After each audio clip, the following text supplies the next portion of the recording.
OG Murphy here with you. We are going to get started on our Wednesday night game. It is not our normal game. I am DMing, which I do normally do on Wednesday nights. We have one of my normal players dropped out. One of my players from my Tuesday night games is a guest star tonight. His player name is Joe. His character name is I don't remember, and we will get back to it. Here we go. So, All right, guys. I am live. oh, I'm glad to hear laughing. That means that you guys are getting along. That's good to hear. 20 blazing. that's correct. Celebrating. It is the date today, That's- and not the time. Okay, so I am spacey a little bit. Oh yeah. Okay, so recap. Do you guys want to go over what happened last time? Either Bink or Hans. Andreas, you can take it because I'm having to fix Bank. So basically started off in this dungeon, like the main room or whatever. Found like a hollow thing, which gave us the idea to check the walls for hollow walls or whatever. And basically, it's became a thing of find some rooms, kill a few slimes, and after a bit, we came across like some rubble, which we decided to go back out and get the dwarves that were decided to start excavating it. And I think we ended off fighting off a last set of slimes before we were going to go take a rest. That is accurate. You guys had, like you were saying, I wouldn't call it methodically, but you were going through clearing, each of these rooms and finding these like hallways and hollow spaces, like you're talking about. And you went around this way. You cleared this first. Did not even bother going back this direction. Cleared this side, including the bonus room. And then right before you were ready to rest, and after you had called the dwarves in, Bink decided, she was going to go check the end of the hallway, which it turned out was also a false wall, and there were another couple of oozes, slimes, which, jellies, which are waiting for you guys. You expertly defeated them, desperately needed a rest, and that is where we're going to pick up, is you guys had laid your heads down for a rest, and the dwarves were hard at work on the tunnel, leaving no one guarding the front, and just anybody could waltz in here. And there is some dude who waltzes in here and just kind of like stumbles on you guys resting in the old room. Joe, from your character's perspective, yes. you are on a job that was posted on a public job board. You know there's two dwarves here that you're supposed to be warning that there's an impending dragon attack. There's some dude in town who is willing to pay you to warn them, and you're just like here to make some money. So you get to the location, and there's a large Here. Outside. It's a canyon, and there's a large like 20-foot stone wall, which is like dilapidated with a gate which has been broken open. And as you pass through it, you see like the remnants of different like buildings and footprints of buildings with crumbled walls and inset floors. And there's like lots of rubble that looks like it had been like piled and scooted away, making these like recently excavated sites. You approached a second, smaller wall with three huge piles of rubble in it. These two stars are statues of sinister-looking dwarves. Okay. And there's a large set of double doors which you walked through. This S to your right is just a wall from your perspective, but you see that there was obviously secretly a door here which had been blown open, and that looks like it has been a long time since anybody has walked through there. Indicating that it was, the secret door was probably opened a while ago. Making your way into the main chamber, there are three pillars still intact, and one pillar that is like crumbled with the remains of a dwarven skeleton, like half protruding out of it, obviously been dead for a while. There is an altar front and center on the other side with like this like gooey ichor, this like substance just like covering it, and there's like blood splashes here and there. Bink, what color is your blood? Is it red or is it like green or some shit? I think it's red. Okay. So there's like blood, on the dark blood spots on the walls, and they look fresh. And the wall is blown open on the right side here, revealing a passageway. And the wall is blown open on the left side here, revealing another passageway. I'm going to DM you through this and say that you happened to choose the right passageway first, walked through, cleared it, found no remnants of anything, no blood, no treasure, no nothing. And then as you came through the other direction, you found you find a closed door. Okay. And you can hear snoring coming from the other side of the door. Okay. Are you ready for me? I'm ready for you. Hang on, let me move my drink so I don't.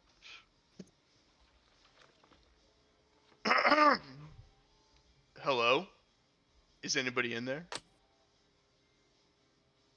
I think Hans is a bit of a deep sleeper, so. Nobody else is gonna wake up again?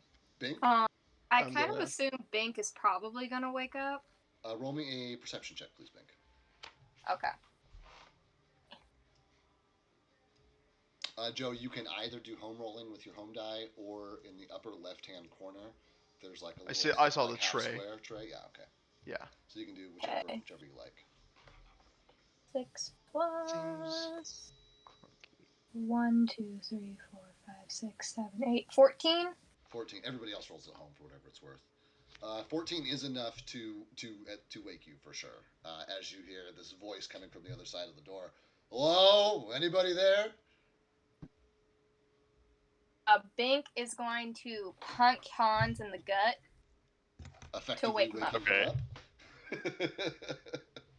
Not hard Hans enough to kill, but hard enough to wake up. Clarification. Yeah, I got Hans definitely wakes up from that, and he just like kind of lurches forward, and like, where's the danger? you. I have some very important information for you folks. Who are you? I'm the person who's here to tell you that there's a dragon on the way. We know that. We're here to tell other people that there's a dragon on the way. What are you, tadpole? I am an elf. What are you? For correction, you guys are both still yelling through the door. Just a point of fact. Oh. Can you let me in? You can open it. Oh. And the door, creaks open. I would like each of you to describe your characters one more time for me, so that the new parties will know what you look like. I am going to start with our long timers. So Bink and Hans, if you want to describe your characters, please, physically, what he sees. Okay, Hans, you want to go first? Sure. You see Hans, a like relatively average-sized human. Not average height human. He's pretty stocky.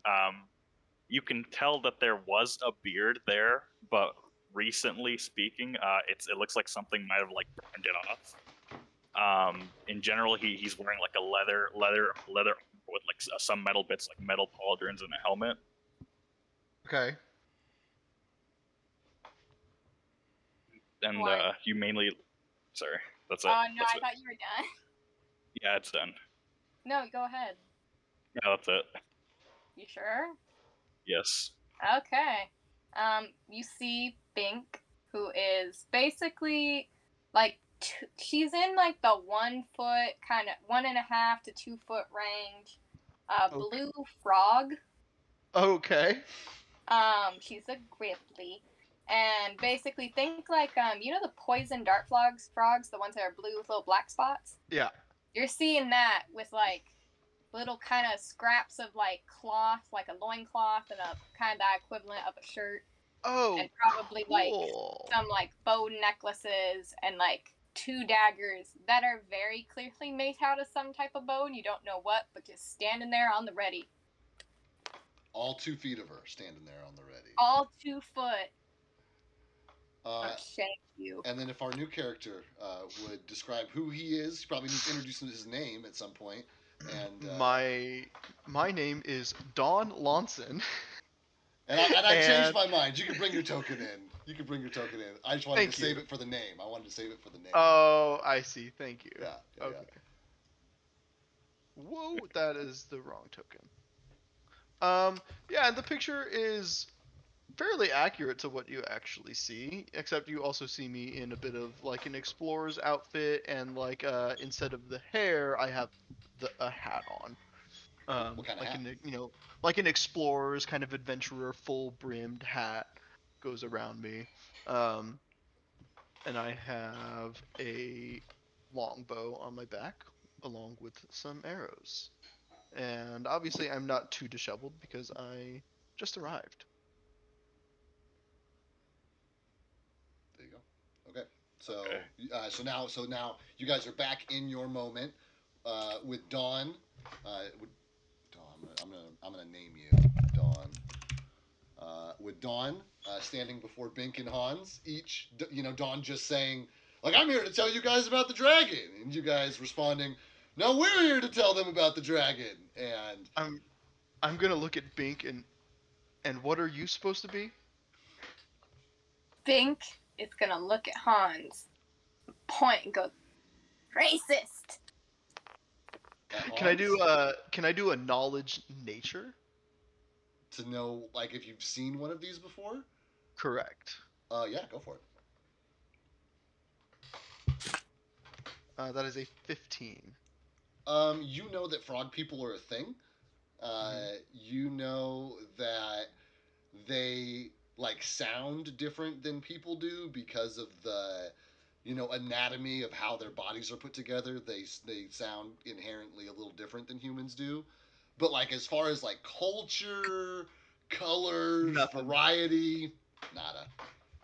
Cool. And then yeah, I just wanted to get that. I just wanted to see. Yeah. It's just gonna say like, best I can gather, she's a frog. Well, I know that there are some frog people, but I don't remember too much about them. Bink is gonna like stomp her little like toe padded foot, and you're gonna hear like the little smutchies. And it's like, not frog, Ripley.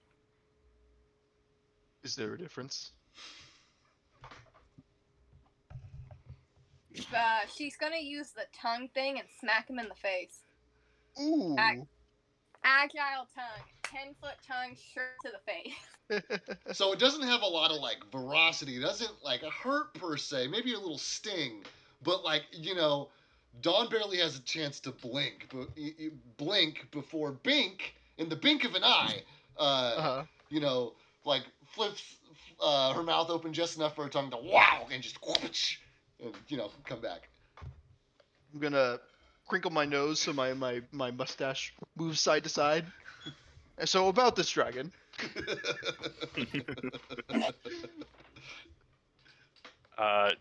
We there are 2 dwarves here. We told them about it. They're currently helping us excavate further into this stone structure, but they know about the dragon. Well, If you'd oh, go ahead. As if you'd like, we can go with them in a bit. Well, you are in luck. I spent most of my adult life learning how to hunt, and now I'm on a quest for something bigger. A dragon sounds like it might just fit the bill. So, I'll tag along. Sounds good. We could use some extra, not quite manpower to the party. Well, we'll see what happens. Hans at this point is gonna like pick up a torch and like get up and like wait for Bink to like get up onto him, and before they start heading over to the dwarves. Her helmet jump and get on top of the helmet. So Dawn sees like a very practiced, almost like ceremonial, like Hans like stands up, stops, turns around, like tilts his head slightly, You see Bink like scrunch up and then like spring and like jump up and like land on Hans's helmet, and he like Hans straightens up and turns back to the door, towards the door, and keeps walking. It's like super casually, like there's something they do all the time. I'm gonna do the like Ron Swanson giggle.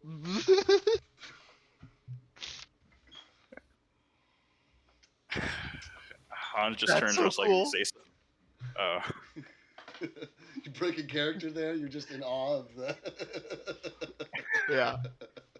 Yeah, I like it. Yeah. Please lead the way. Hans just like walks through the hole that the holes that had been made, very human sized, like holes in the wall, Yep. towards this hallway here.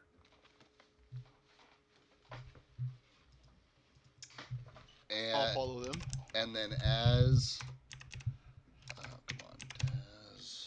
These are Lynn and I think so, yeah. Norbus.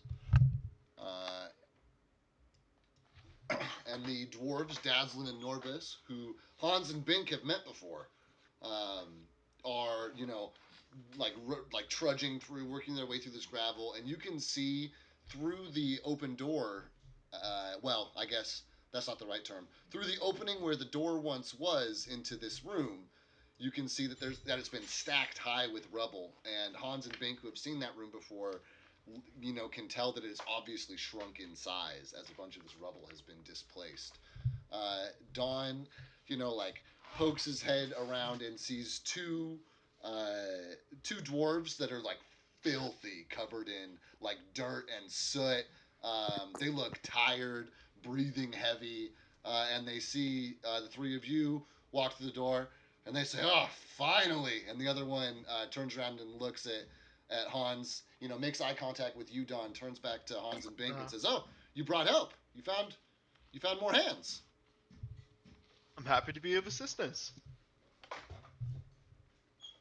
Yeah, he came here to warn you about the dragons, but since we've already done that, he's going to be helping us get further into the cavern. Not quite fast enough, the first dwarf, Dazzlin says, and Norbus says, "But better late than never. Glad to have some extra help." Okay, so you guys, it's yours, and they say, and they they dust their hands off, and they straighten out their, brush a little bit of dirt off their coveralls, and say, "All right, well, our turn is over. Your shift's up," and they start like pushing their way past you guys to like leave the area essentially, and unless one of you guys stops them, they are gone. I have nothing for them. Good. I mean, okay. Because they've been doing I this know. for 8 hours while you've been sleeping, so they're done. Right. So are we just digging? Yeah, we're digging. I'm assuming there's pickaxes nearby. Yeah, they left their tools for sure because they've been excavating this site, so they are very well equipped for this. How big are the tools? They are probably too big to be comfortable for Bink, but in just kind of one of those mechanic things with D&D and Pathfinder is that whenever you find something, it is always scaled to fit you, just for the sake of the narrative, Oh, okay. So there are here's my answer. There are a variety of shapes and sizes of picks, and Okay. I think Bink is still gonna do this. She's just gonna, like the rocks that are falling off that like she can pick up. Right. She's just gonna pick them up and put them in a corner. Just like, because make you're a only 2 little feet tall, tile. so like your little rocks, like softball size rocks, basically, like picking them up and moving them, or are you doing like bigger rocks than that relative to your size? I think a little bit bigger, like something big enough where she could pick it up, but not a boulder. Yeah, I got you. So like maybe like a basketball sized rock. Yeah, and she's just moving them to the corner. That's her helpfulness.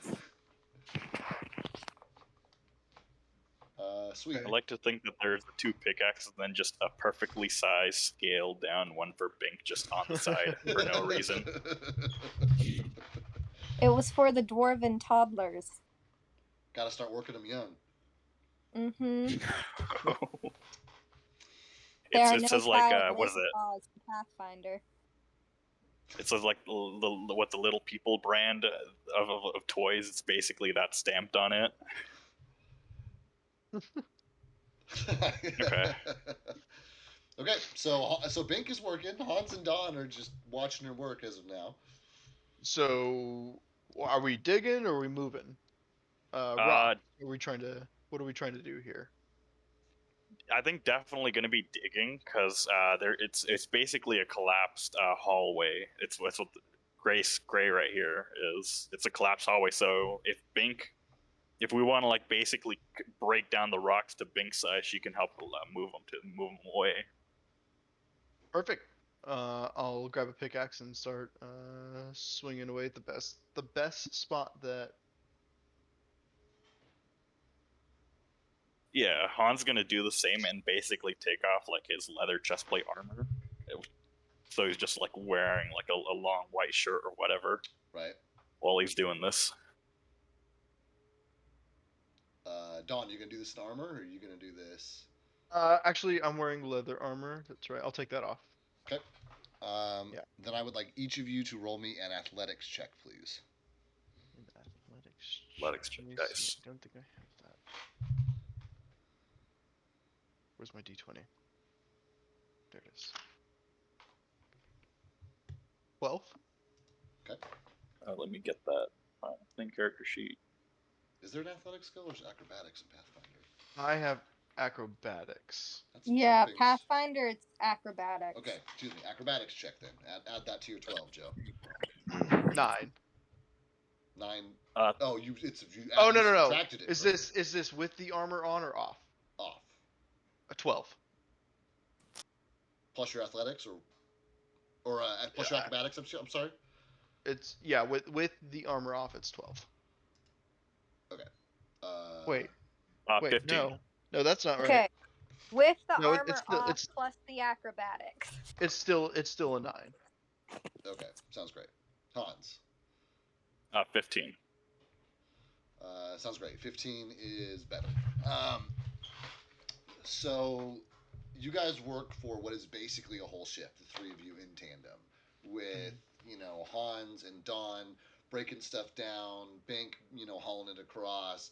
Occasionally, when Don and Hans get too much built up, one of them drops the pickaxe and starts hauling stuff while the other one keeps working, and you guys end up at the end of about another full 8 to 10 hour shift. It's a long, you guys take breaks, but it's a long time, and you guys are you're physically working, but there's three of you. You're working as a team, so it's manageable. Let me see here. I'm doing this out of a book. Please be patient with me.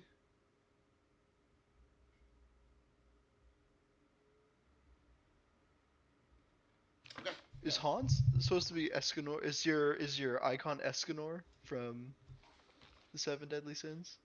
I can't. That is a drawing, so no. That is a drawing of Luigi. Oh, I see. There we go. But no, he's that was the only one I had at the times. But he's more so like dark brown, had a beard, very rough looking. At the end of we'll call it 8 hours, you guys do clear the rest of, finally clear enough of the rubble away that you guys can squeeze through the gap to the other side. Do you want to clear the whole thing and make this passage completely passable, or do you want to squeeze through and see what's on the other side? We should probably open this hole up all the way just in case we need to get out. Sounds good. Will say though, I've put in my 8 hours, so I think it's time for Dingle and Norbert to take over. Dingle and Norbert. Well, let's go grab them and see if they're willing to finish the work then. And for whatever it's worth, guys, we're talking like 20 minutes at this point. You guys are very close. Oh. It'll take us too long. Well, let's just hammer it out then. Right, sounds good. Yeah, then he proceeds to continue. Okay. You guys break away the rest of this rubble, and before you is, another maybe 5 or 6 feet of tunnel, of passageway, and then another old rickety wooden iron door, just like all the rest of the doors in this place, which is sealed in front of you. Well, it's not sealed, shut.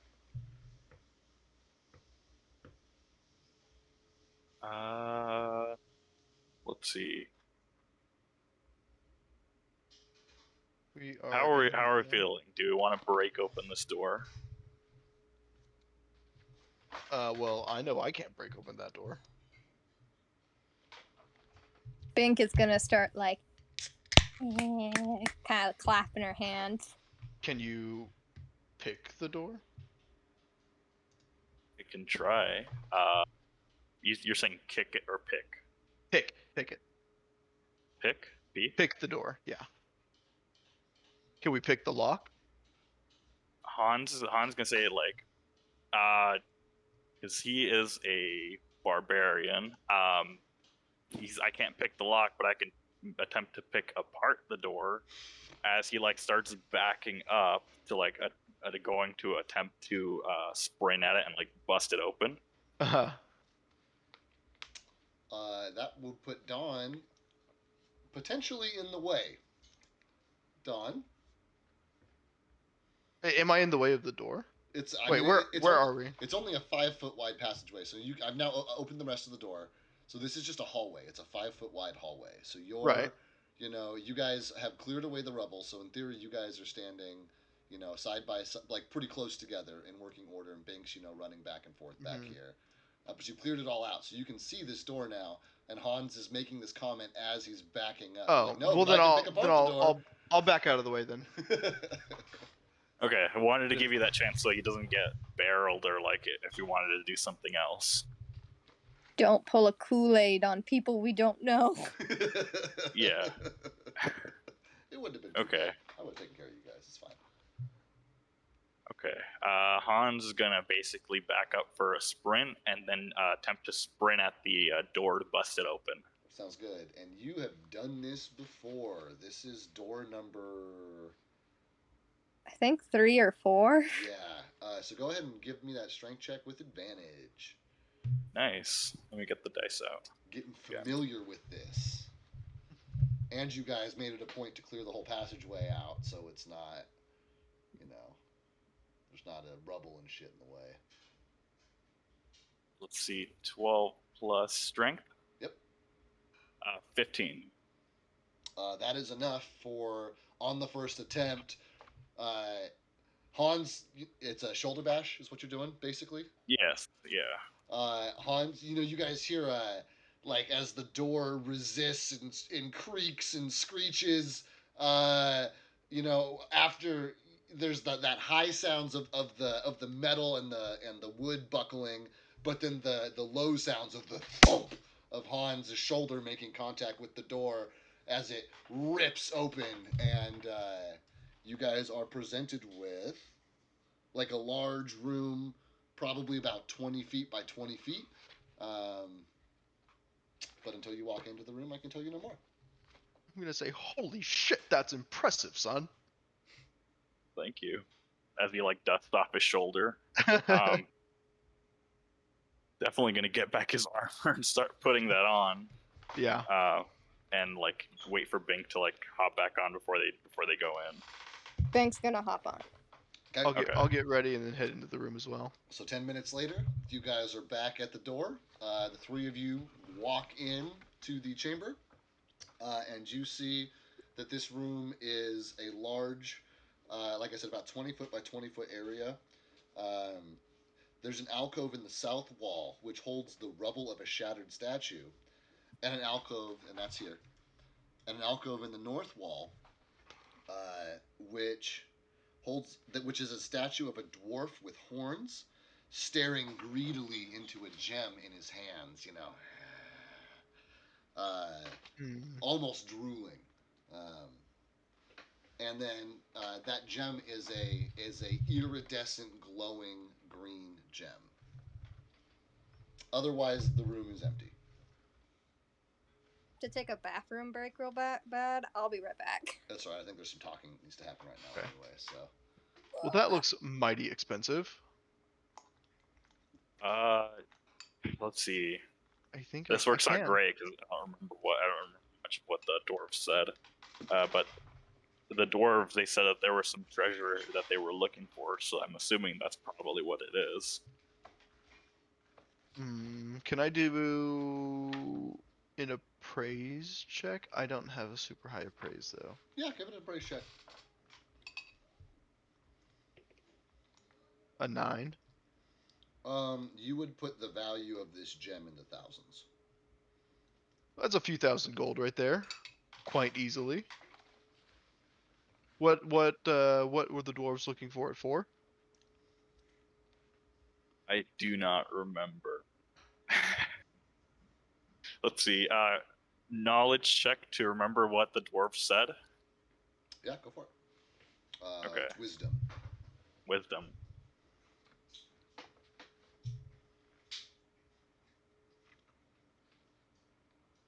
12. The dwarves said that this is the remnants of an old dwarvish civilization, and that they were looking for treasure, and that they found something that stopped them, and they asked you guys for help. Okay. Basically Hans was going to relay this info to Don, basically saying that I'm assuming, the and the slimes kept them from going further, and this is the treasure that they were seeking. And what are you guys getting in return for the treasure? Just curious. Hans is gonna pull out one of the sending stones that they gave him, and let him look it over, and he's gonna tell him let's him send a message to, if I'm correct, one of the other sending stones once a day. Uh-huh. A message and a response once a day. Okay. Yeah, he's gonna say this is what we're getting. You're getting another one of the sending stones? No, I believe they paid us up front. I see. Well, can we just grab it, or do they want to come in here and get it themselves? Or is it those dwarves back there that want this? Yeah, it's those dwarves.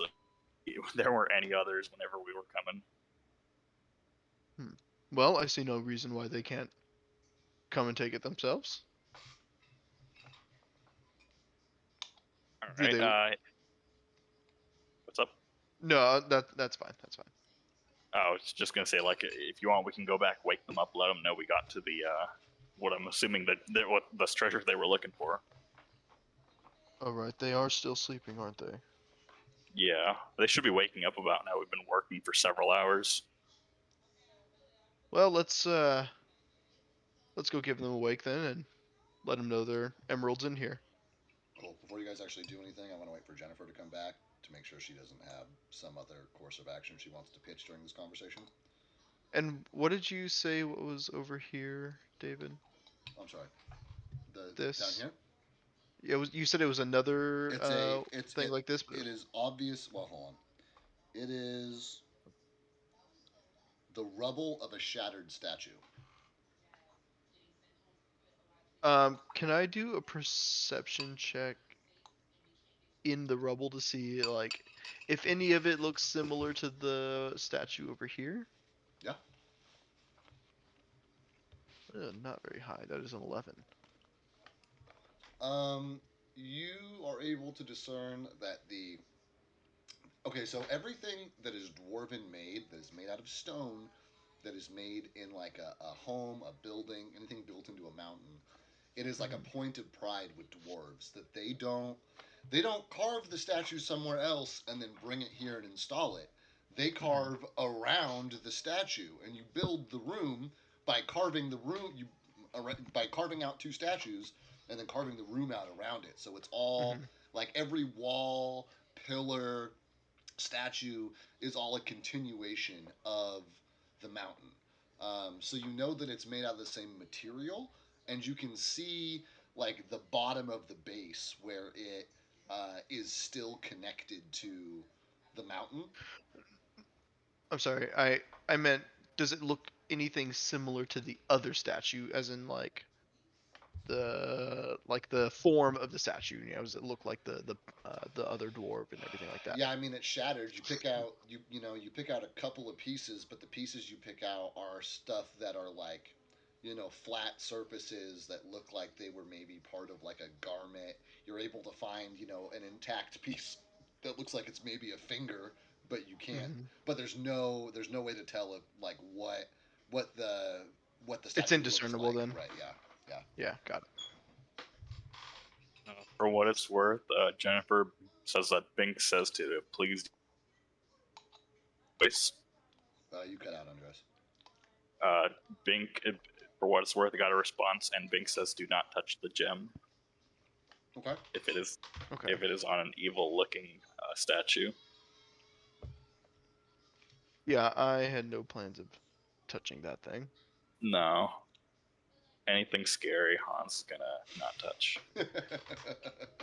Doors are one thing, statues are another. Cool. Any chance you got feedback on whether or not going to wake the dwarves up is a good idea? Let's see.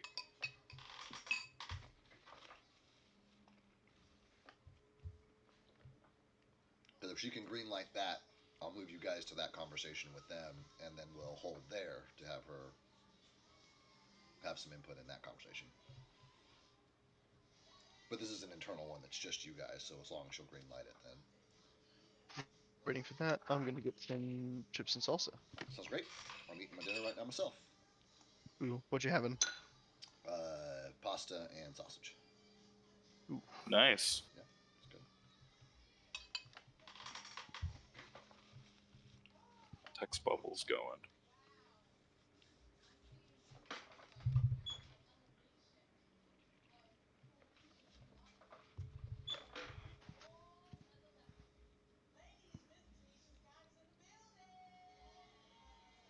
So do you go to like PC at all while you're here, or are you just working in the library right now?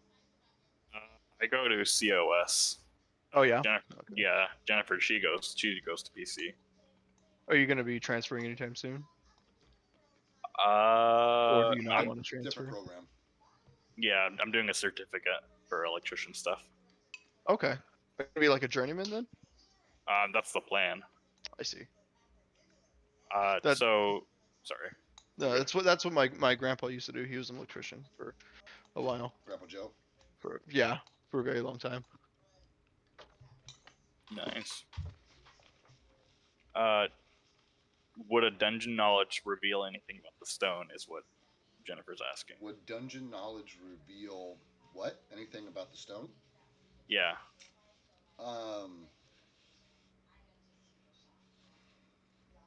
The question is phrased wrong. It's not what search can I do to get knowledge about this. I need to know what she wants to know, and then I'll tell her what to roll.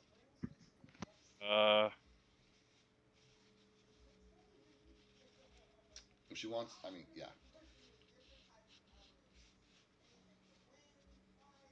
It sounds like she wants to know more about the stone, but I'm not sure what.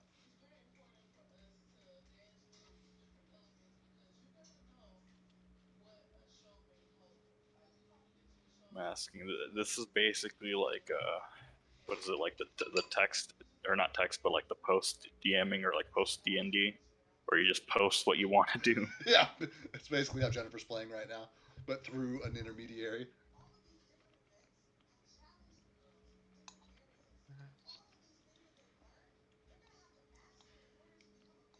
Yeah, and that'd be fun to do too. Because is that traditionally done like live online at the same time, or is that traditionally done like over time as people? It has to be done live at the same time. It has to be done that way. right? No idea. What is it? The DMing or D&D by playing over like text or like by posts.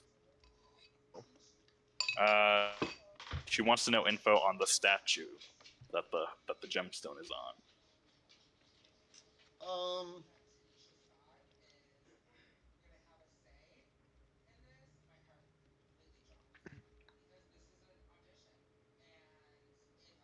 that's that's something. That's something, all right. Since I have a minute and she is not here, I will.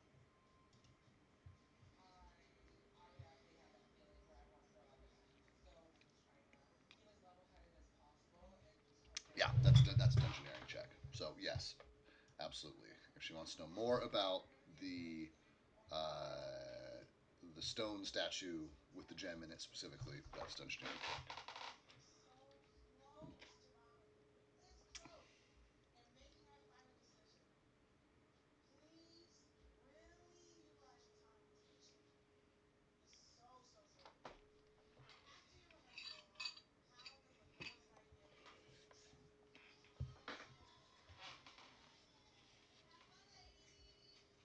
She's rolling.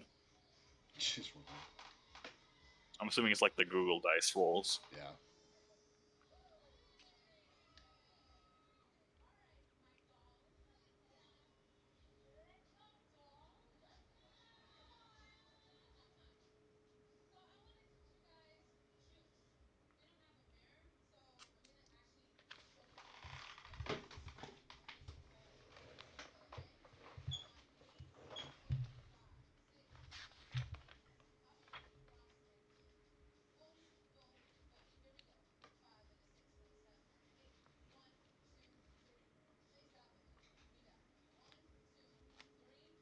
So she rolled a 22. So she, like I said before, can tell that, like all the rest of the stonework, they are. This is, quote unquote, virgin mountain. Like this is all attached to the same mountain that all of this is built into. She can tell that, or she knows rather, because she's a rogue, right? Yes, I believe.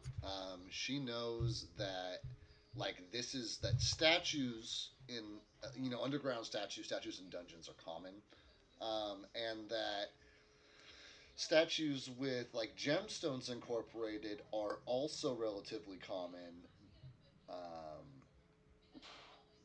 but that and that in this case, because of the passage being collapsed here, and different places of the dungeon being collapsed on your way in, it's obvious that these just haven't been accessible to anybody since before the dwarves even got here and started doing all this stuff. And I'm trying to think of how I want to phrase this last part. Give me a second. I'm sure you got to write stuff anyway. Um,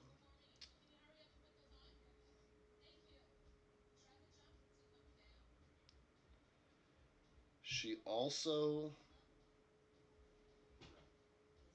would know from a dungeoneering check on the statue that though it is common to incorporate gemstones in the statues, usually they're a statue of a king with a with the stone crown will have real gems, embedded in it, or rings on a finger would have real gems embedded in them, and that this you know like having one large gem as like a fixture point in the palms like this is uncommon. Okay.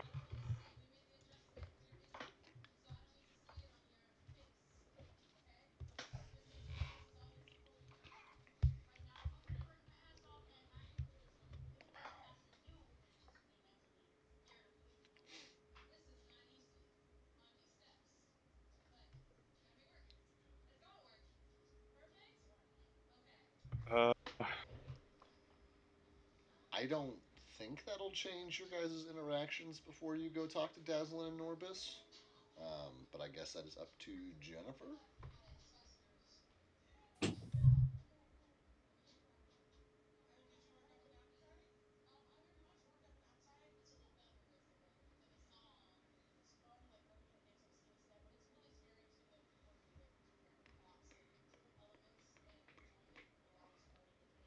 Okay, so she's saying that Bink says the statue is normal, and that the gem is strange.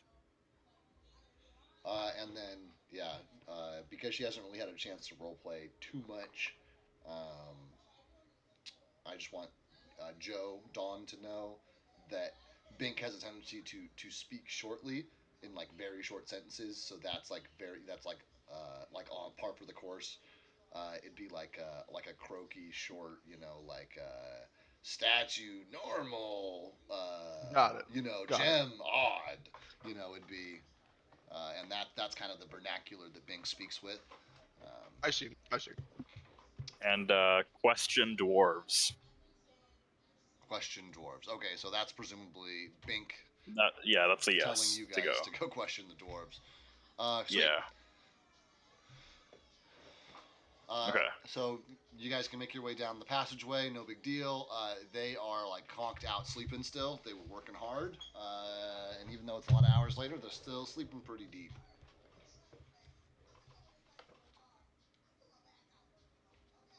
Han's gonna hold up a torch to their face and like see if that'll get them like to get up. Nothing. That'll be my first roll tonight.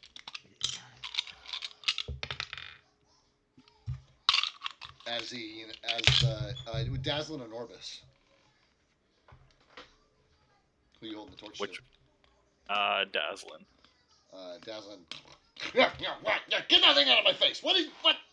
Yeah. And Norbis, immediately. Yeah, what? Oh, you guys, and then they're both like kind of rubbing the sleep out of their eyes, and kind of simultaneously they both like perk up. And so Jennifer, I heard a whoo. Everybody went to go talk to the dwarves. They were asleep. Hans held a torch to Dazzlin's face, which woke him up. He was hollering. Woke Norbis up, who's also hollering, and they both stopped simultaneously, like looked at each other, looked at you guys. Oh, did you? This must mean you cleared it. Is it? Did you get through? Gentlemen, I believe we found your diamond. Or your gem. Or a gem.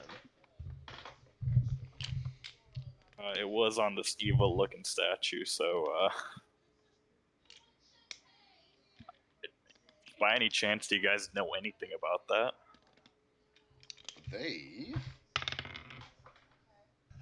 Oh, interesting.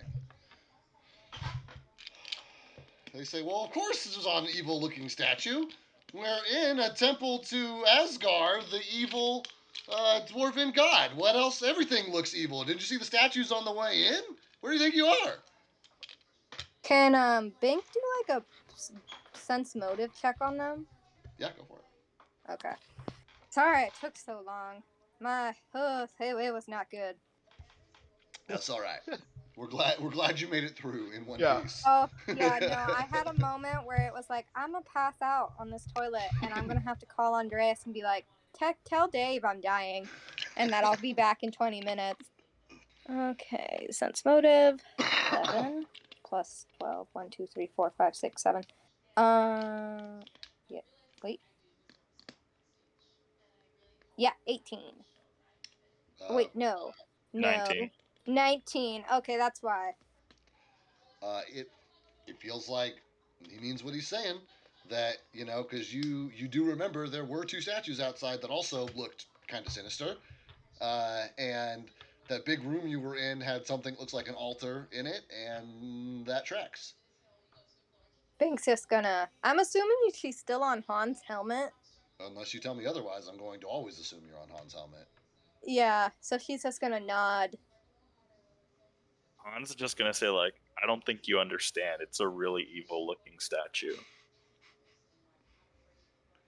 As he, like, leans forward into it.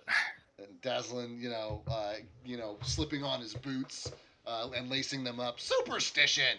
And Norbis turns and says, "Well, we thank you very much for assisting us in opening the passage, and we hope you enjoy your sending stones."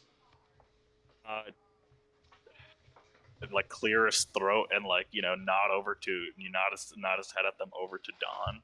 Like, Yes. Oh, and thank you too, gentlemen.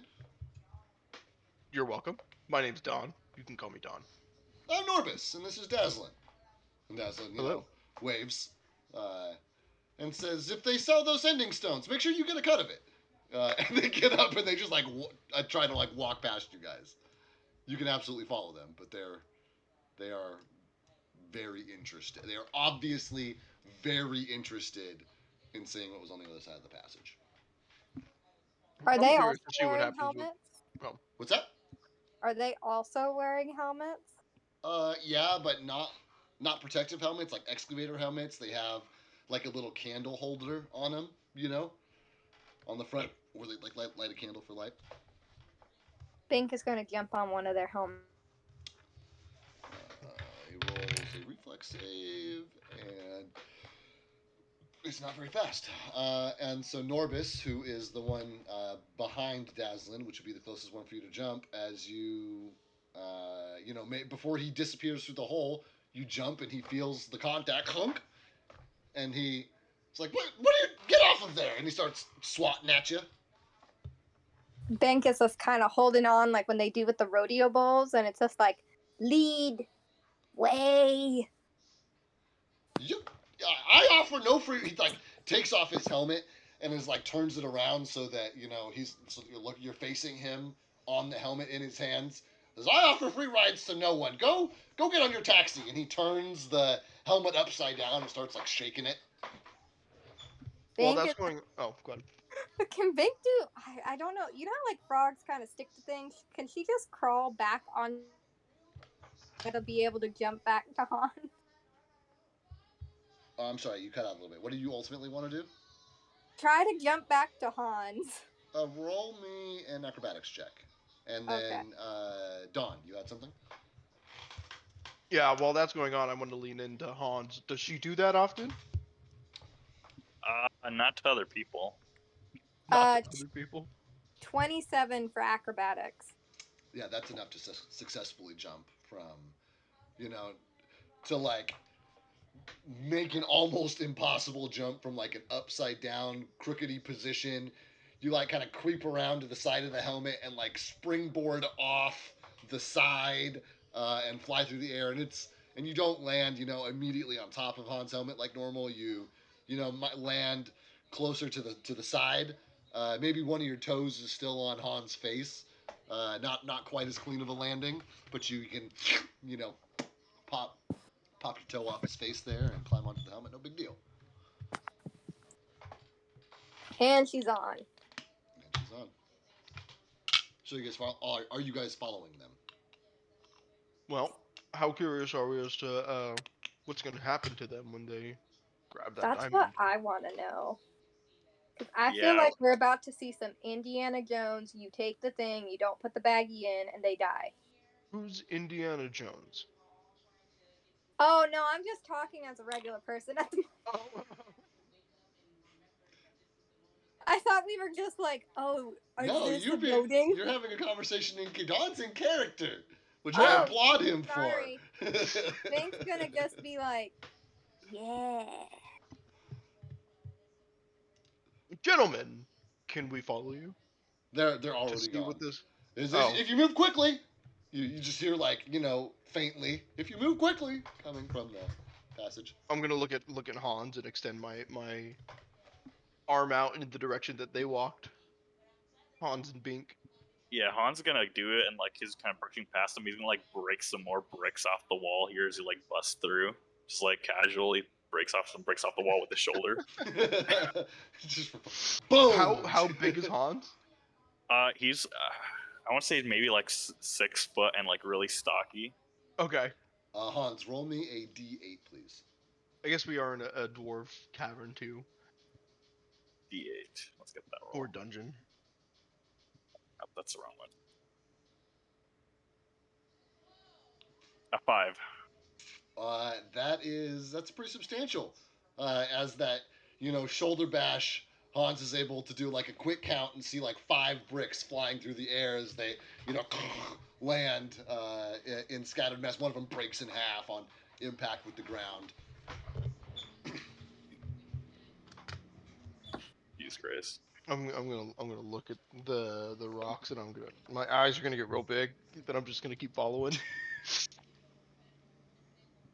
You guys get to the hallway and don't see Dazzlin and Norbis. They are already in the room and out of sight.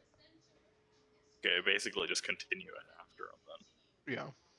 Yeah. You guys get halfway down the hall before boom, and the a bunch of the loose debris overhead begins to fall. I need all 3 of you to make a reflex save for me, please. Shoot.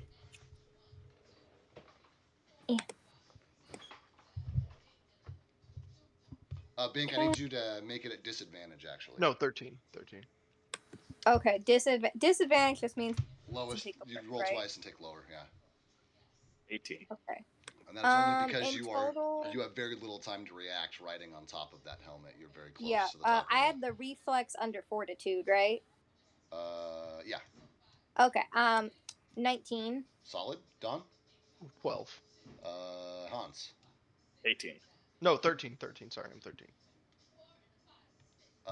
So Bink and Hans are able to avoid one of the larger pieces that come, and Dawn jumps out of the way of that larger piece as well, but one of the smaller pieces does clip him in the shoulder on the way down, dealing 3 bludgeoning damage. And as the smoke literally clears, you guys, look around and you hear Dazzlin hollering from the room.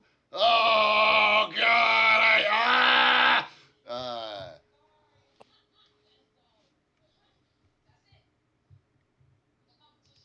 And you guys are in Did I lose you guys? No. the rubble hasn't like made it impossible to get out or anything. The explosion just dislodged some of the loose pieces of this like obviously already loose area because it was collapsed. But it wasn't like a 6.0 earthquake or anything that like cracked the foundations and shit. It just knocked some debris loose. So this is still a relatively clear passage. There's just some shit on the ground, a big boulder you got to step around, that kind of thing. I'm gonna wipe my shoulder off, son of a bitch, and then I'm gonna go forward and see what happened in here. I'm gonna follow everybody else. Hans and Bink, are you continuing to make your way into the room? Yes. Yeah. Pink's gonna get back on the helmet. Sounds solid. I need to do a thing. And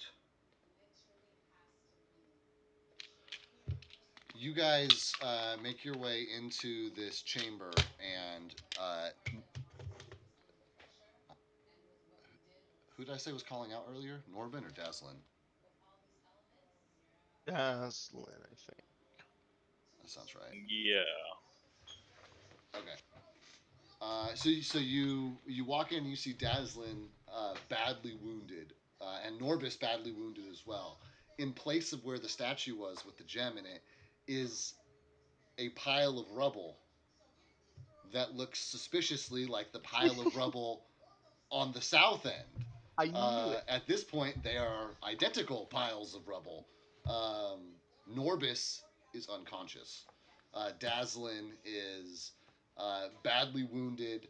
His legs have obviously been injured, and he is unable to make his way over to Norbis. Quick question: did I miss something about some suspicious pile of rubble? Oh, it wasn't on the other side of the room. Yeah. Okay. Was a destroyed statue, and it was like obviously a destroyed statue. Okay. I think I described it exactly as a rubble of a shattered statue. That's how it was described initially. Okay. So, Dazzlin turns to you guys and says, "Help, my brother." What happened? What happened? What the fuck do you think happened? He tried to take the gem, and its goddamn statue blew up, and and he like looks What down happened at to his just leg. superstition? He says, "Now's not the time." Bink's He's gonna obviously in pain and very grouchy. Bink's gonna hop off and like go over to him, and can she roll like a heal check? Heal checks are to like stabilize people, so I will let you roll a heal check to splint his leg and make him mobile. Okay. Oh, Bink, thank God. Okay, she rolled a 19 plus 4, so 23. Yeah, so it takes you a while, and you do have to,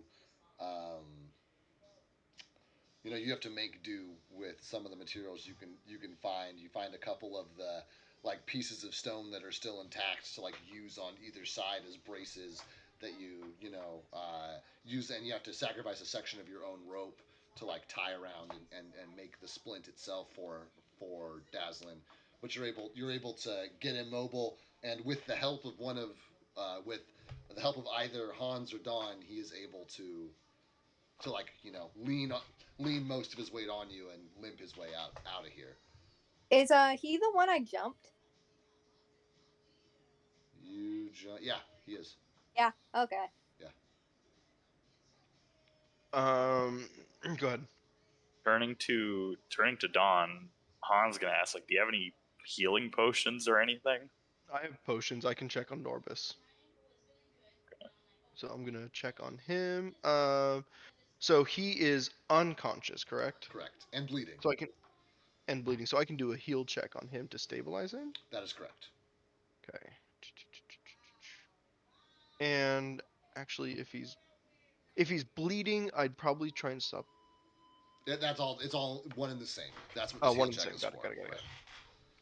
Right. That is a fixing the active problems. flat 13. I think you only have to beat a 10 to stabilize. So Norbus is still unconscious, but no longer bleeding. You've patched him up essentially, but in this state he will still need to be carried out of here. I can't give him a health potion anyway, can I? You can absolutely force a health potion down his throat. Yeah. I'm gonna do that. See if I can get him to. Okay, roll the healing on your health potion, which I believe is a D8 plus D8. your intelligence modifier. D8 plus my intelligence modifier. Okay. 3. Okay, that's enough for him to come to, and to look at you and Wake up, son. How you doing? And he like holds his head with both hands and like looks at the blood on his hands and says, not great. And he like turns to look at where the statue was and like looks back down at his empty hands. He's like, I had it. It was in my hands. Well, now it's gone, but you're alive. Did you find it? Is it here somewhere?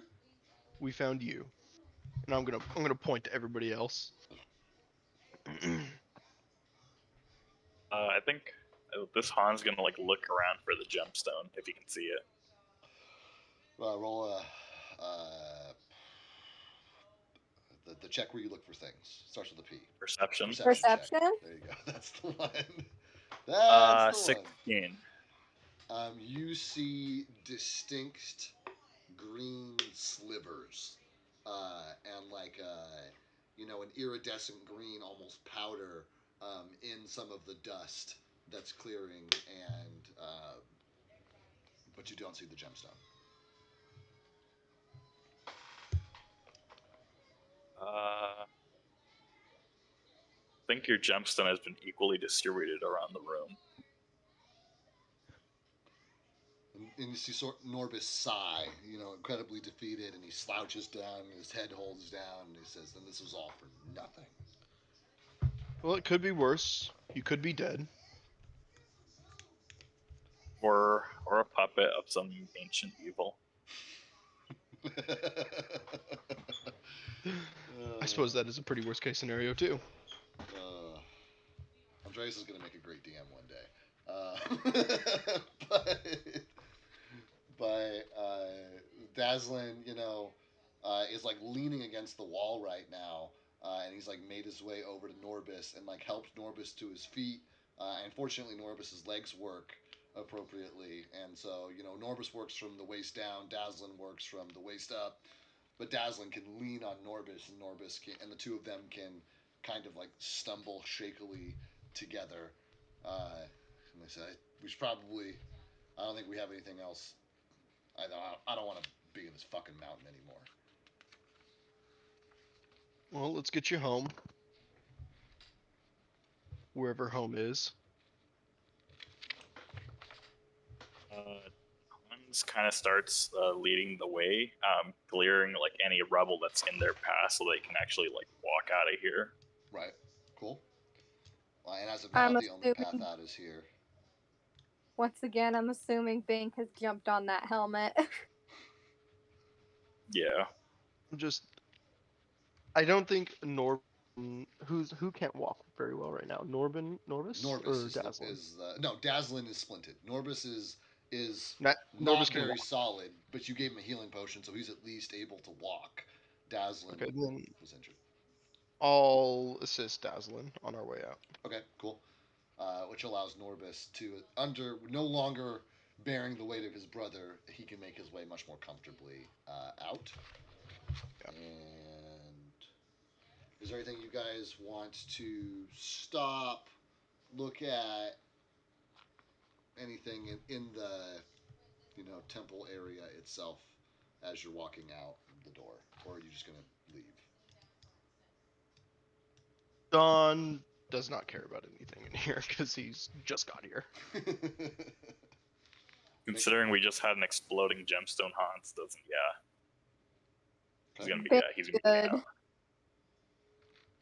Okay, then as you guys make your way to the exit and you stand, breathing fresh air for the first time in a couple of days for some of you, 2 days or so. Dazzlin is being helped by Dawn. Norbis is bringing up the rear. All right, you guys get to the opening, and standing before you guys are... It's a multi. Oh, Jesus Christ. It's God. Okay, no, it's not. No. They are... Give me a second. Yes. Are 3 orcs. And they, turn to look at you guys, and they... does anybody speak Orcish? Orc No. I do. Just common. You just hear them, like, to non-orcs, it's kind of like German sounds to non-German speakers, where it just, like, sounds violent, even if what they're saying isn't violent. Like, that is very much, like, Orcish has a lot of, like throat sounds, it's like a hybrid between, like, Klingon and, German, right? And they're just, like, yelling and making these guttural noises at each other, snorting. They're holding their weapons, which are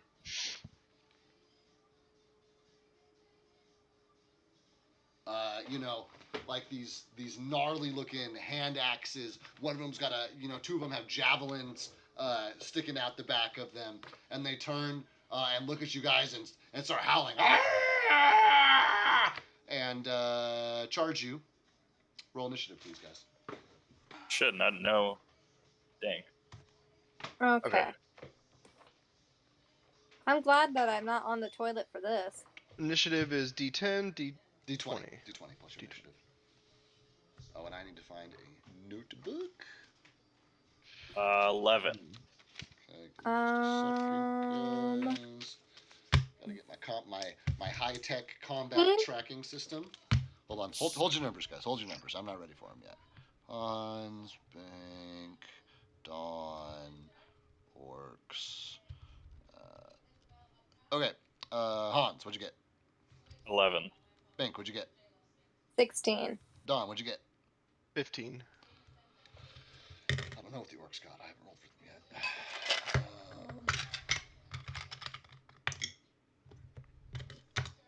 Interesting. Okay.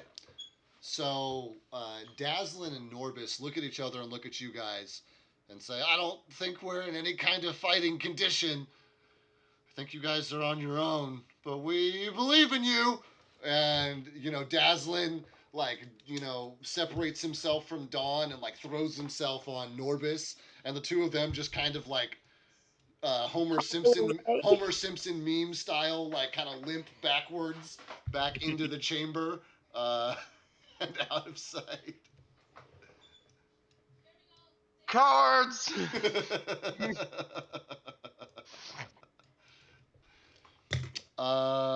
You guys can talk. Talking is always free. You can react to these orcs. You can talk to each other and plan stuff. But in calling for initiative immediately, I was just trying to set the tone that these orcs are not interested in talking. And not only are they not interested in talking, if nobody speaks orcish, you can't understand them. And they are angry, and they've seen you guys, and they are charging you guys. Sorry, Hans, I didn't mean to move you. Very good. So you guys can always talk, but when you are ready to start combat, Bink will start us off. Okay. Well, I have a bow. So... Hans has You should give Hans yourself- has what axe. You need to give yourself a dagger as well, Joe. If you don't also have a dagger, I do not have a dagger. you should give yourself a dagger. Like, currently I should give myself a dagger? Yeah, like any self-respecting. Because, you were a hunter. What did you go hunting with no knife? I suppose that's true. You know what I mean? Yeah. Okay. That's what arrows are for, Dave. It's a tiny knife. I'm about to say, have you ever skinned an animal with an arrowhead, man? That's...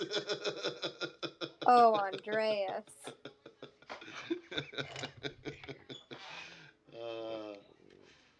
I'm going to let you guys do as much talking as you want, but I don't have a beer, so I'll be back in two shakes. Look at this orc on the right, and I can... Okay, I think... Yeah, Hans is probably gonna... I think safe is best to stay, around here, because there's more of them than the... Actually, no, same of us. Right, we can feed them into this hallway here. Yeah. Okay, quick question, if this would work. If Bink can jump on someone's face to kind of distract them, do you think that would give someone an opportune time for someone to just, hit them and take more damage? I think it could stagger them, right? 'Cause that's a... Is that a thing that Bink that would do? For what? Would that stagger them? I got it. What Oh, okay. No, if Bink jumped on someone's face and another person attacked them, would Bink jumping on their face and holding on for dear life stagger them? Bink jumping on their face and maintaining a grip on their face would effectively give them the blinded condition. Okay.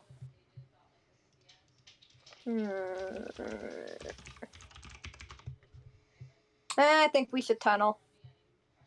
Dig a tunnel, dig a tunnel.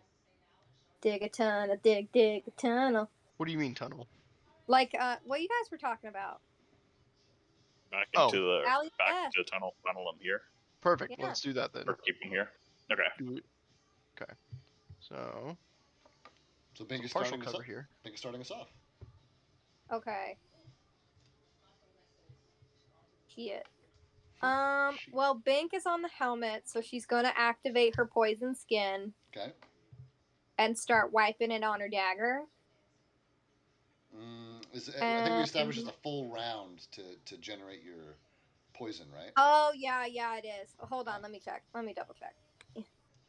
Poison skin. Because if it's a standard action, you can generate it with one standard action and apply it with the other, and that would be your whole turn, but you could do it all at once.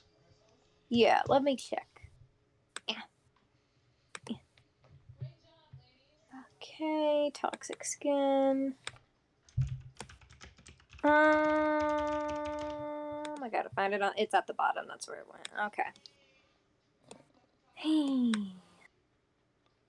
You can create a poison I got for. as a swift action here. Yeah. So you're super good. Okay. Are you sure? It says you can create a poison Fort DC 14 1 round. No, that's the poison. The poison only lasts for 1 round. Oh, okay. You generate it as, cause I googled it myself on the D20. So that's actually a swift action to do that. So we've actually been playing that wrong. So you can doing that is the same as drinking a potion basically. Like Oh, you can't do them both, but you're probably not going to need to drink a potion and make poison in the same turn. So I think it'll be okay. Convenient. Yeah. Point noted. She gonna make the poison from the toxic skin Swift. and just start wiping her dagger. Standard. You still have a movement if you want it. No, but can she do like a skill check on one of them? Yeah, always. Okay, let me see which one I want to do. Can she do a intimidate check on like the orc that's kind of off by itself? This guy. And do like her little like, the whole ribbit thing. Go. Try to freak him out, bullfrog style. Go for it. Okay. 16 plus intimidate is 4, so a dirty 20. A dirty 20 to intimidate an orc who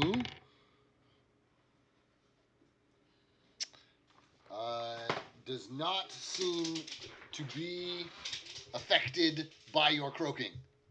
Damn. Okay, I'm good. Cool.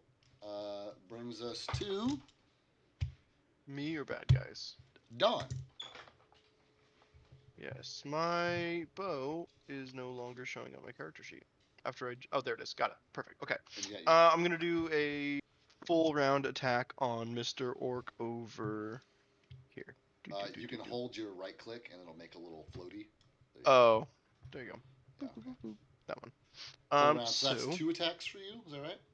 Yes, that's 2 d20s. But at a negative to all of your attacks. The second one. Yeah. That's cool. It's a ranger thing, because kind of like fighters, the only thing rangers really get is they attack a lot, and so they get them started on that early because they don't have the survivability that fighters do, and so and on top of that, it's a class specific feat. So okay, so the first one is a 17. Against the orc, that's right. I have to check their AC and shit. That's going to be a hit. What's your second? Second is a 14. That is also a hit. Go ahead and roll your damage twice. Okay, 2 d8s. First is 5. The second is 2, so 7 damage. 7 damage. I'm going to title him Orc 1 because he is the first orc to take damage. And you look like you hit him with both arrows. One embeds itself in his shoulder, the other in his gut, and he is obviously in a substantial amount of pain. Oh, bully! And then I'll be done. Sick. Does bring us to them, though. Oh, no. Let's see here. Ho, ho, ho! Really? Oh, my God. That's not a good. That either means something really good happened or something really bad happened, and there's no middle ground. Oh my god, orcs are crazy. It sounds really bad. So here's. Oh, I don't even have my video going, do I? I guess that's okay. It's in. Just take my word for it. It's in a book. I'm reading the shit out of a book. So, okay. So anyway, so they're up. They are going to move.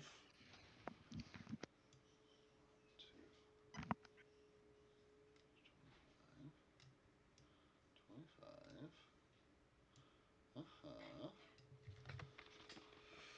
And they are going to Swibbity swiggity swipe. Both of these orcs are going to swipe at Hans, who they consider the greater threat. Who they consider the greater threat.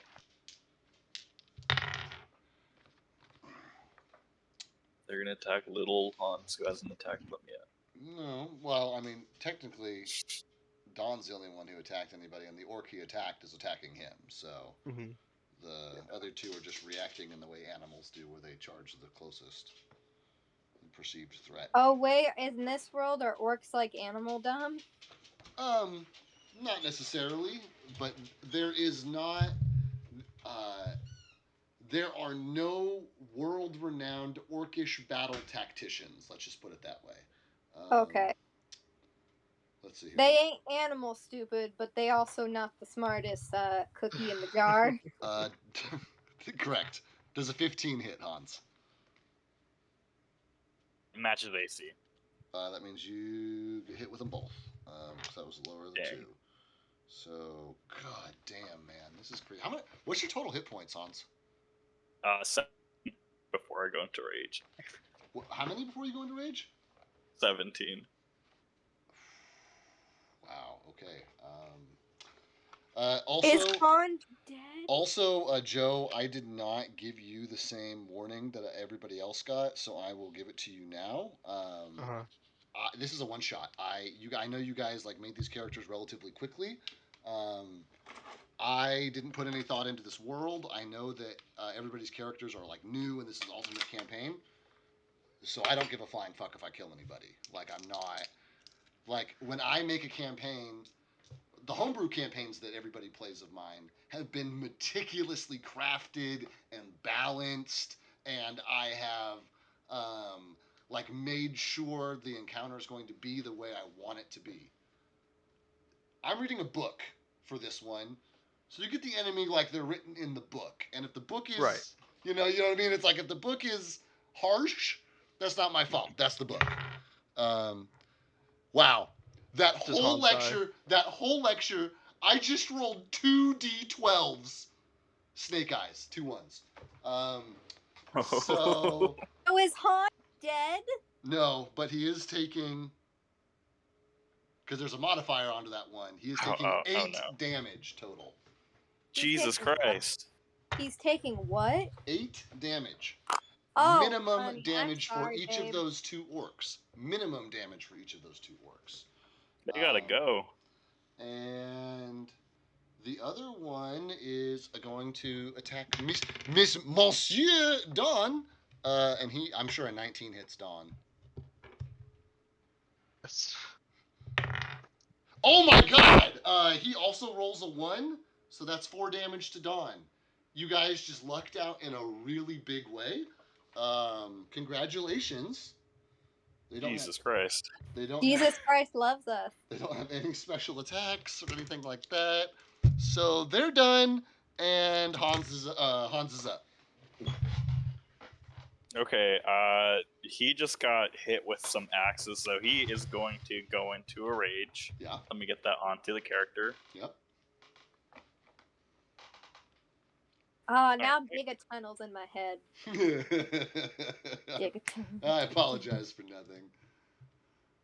And he is going to go and swipe for this guy right here. Okay, got you. Alright. If you land an attack, he'll become orc number 2.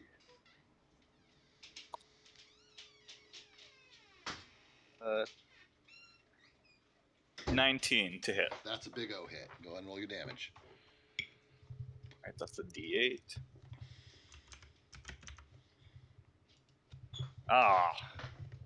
5 damage. Minimum. You also rolled minimum against him? Yeah. Oh, that's funny. 5 damage. You got it. And what weapon do you have? It is an axe. It is a battle axe. Battle axe. So you guys are having an axe off here because all these orcs have two-handed war axes, and you've got a battle axe yourself, and you managed to like cleave like solidly into the torso and shoulder of the orc, like the entire length of your blade running from basically like shoulder to sternum, you know, and you got like wedged in there. It was one of those deals where you had to like pick your foot up and like pull the axe out. But the orc is obviously still standing. But that's a good hit. I do have a question. Can I use one of the commands, like the trip, disarm, or whatever those, or is that would that count? That is already attacked. Those are instead of your attack. Those are standard actions. But yeah, absolutely. And they all do different stuff. So yes. Okay, so, and since I already attacked, I can't do them this round. Correct. Okay. That's you're just gonna you just hear a shout of like anger from Hans, and then that's gonna be it for his turn. Aw, no Yogg. No, not yet. Not yet. We'll get there. Brings us to the top. Bink. Baby Bink. Okay, so her poison is ready and like it's on the dagger, right? We're good? Yeah, you're applied. You're good. You're solid. Okay. With the whole okay. With the effect of blindness, does it count if I stab someone in the eye? Like middle of the eye to purposely try to blind them? No, you can't call your shots like that. Dang. Okay. Okay, which one? This one over here, the one with that is not labeled Orc 3, he hasn't gotten hit yet, right? No, not yet. That's why he's not labeled yet. Okay, Bank's gonna use Agile Tongue to hold the dagger and like punch out and try to hit him in the eye either way. Cool. Yeah, I mean, sounds good. You can do whatever you want. Okay, so roll your attack. Okay. Tickety tack, a swiggity swack. I keep just thinking of dig a tunnel. Every time I'm thinking dig a tunnel, dig a tunnel, dig a tunnel, dig a tunnel, dig a tunnel till the hyenas come. Oh god. Okay, hold on. Where'd that dagger? Oh, hold on. It wasn't in my inventory since Bink had been deleted. Oh yeah, you had a whoopsie with the character. Yeah, no. Every time I've saved her, she doesn't save. I don't know what's happening, and this has happened twice now. Interesting. Okay, equipped. Make sure that's equipped.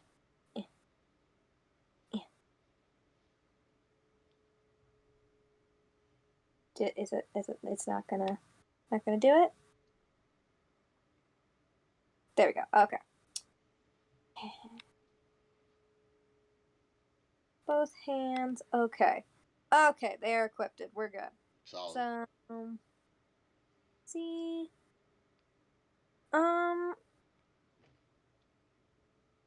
Which one am I using? Is it like because they're currently it's It should be the 1 HP, one-handed primary. Okay, so 18 plus 6 is a hit. Okay. It's a DC 14 save for the poison. Yes. It's saying 1d3. I ain't got a 3. Do I just make it 4? We'll do 4. Okay. He does save for the poison though. Damn. Okay, she rolled a 3. In this case, it's plus dexterity because of her one thing. So, 1, 2, 3, 4, 7. For orc, now orc 3. You got it. Okay. Does Bink do anything? Does she pull an eyeball out or anything fun?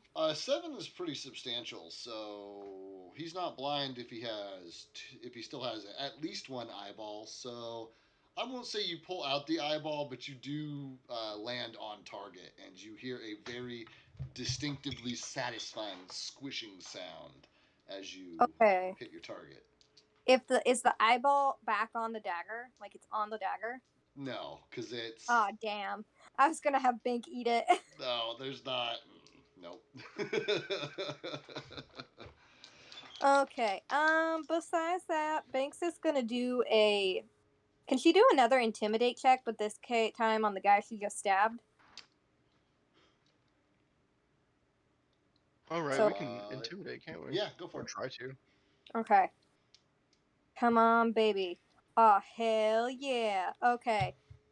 Okay, this might work this time. Maybe, probably not. 23. Ooh. It probably works this time, seeing as he rolled a 4. Okay. She so... did just stab his eye out.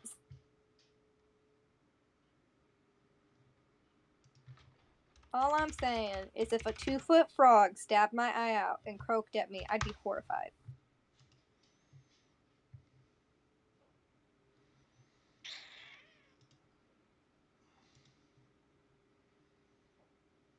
Is that how tall Bink is? 2 feet?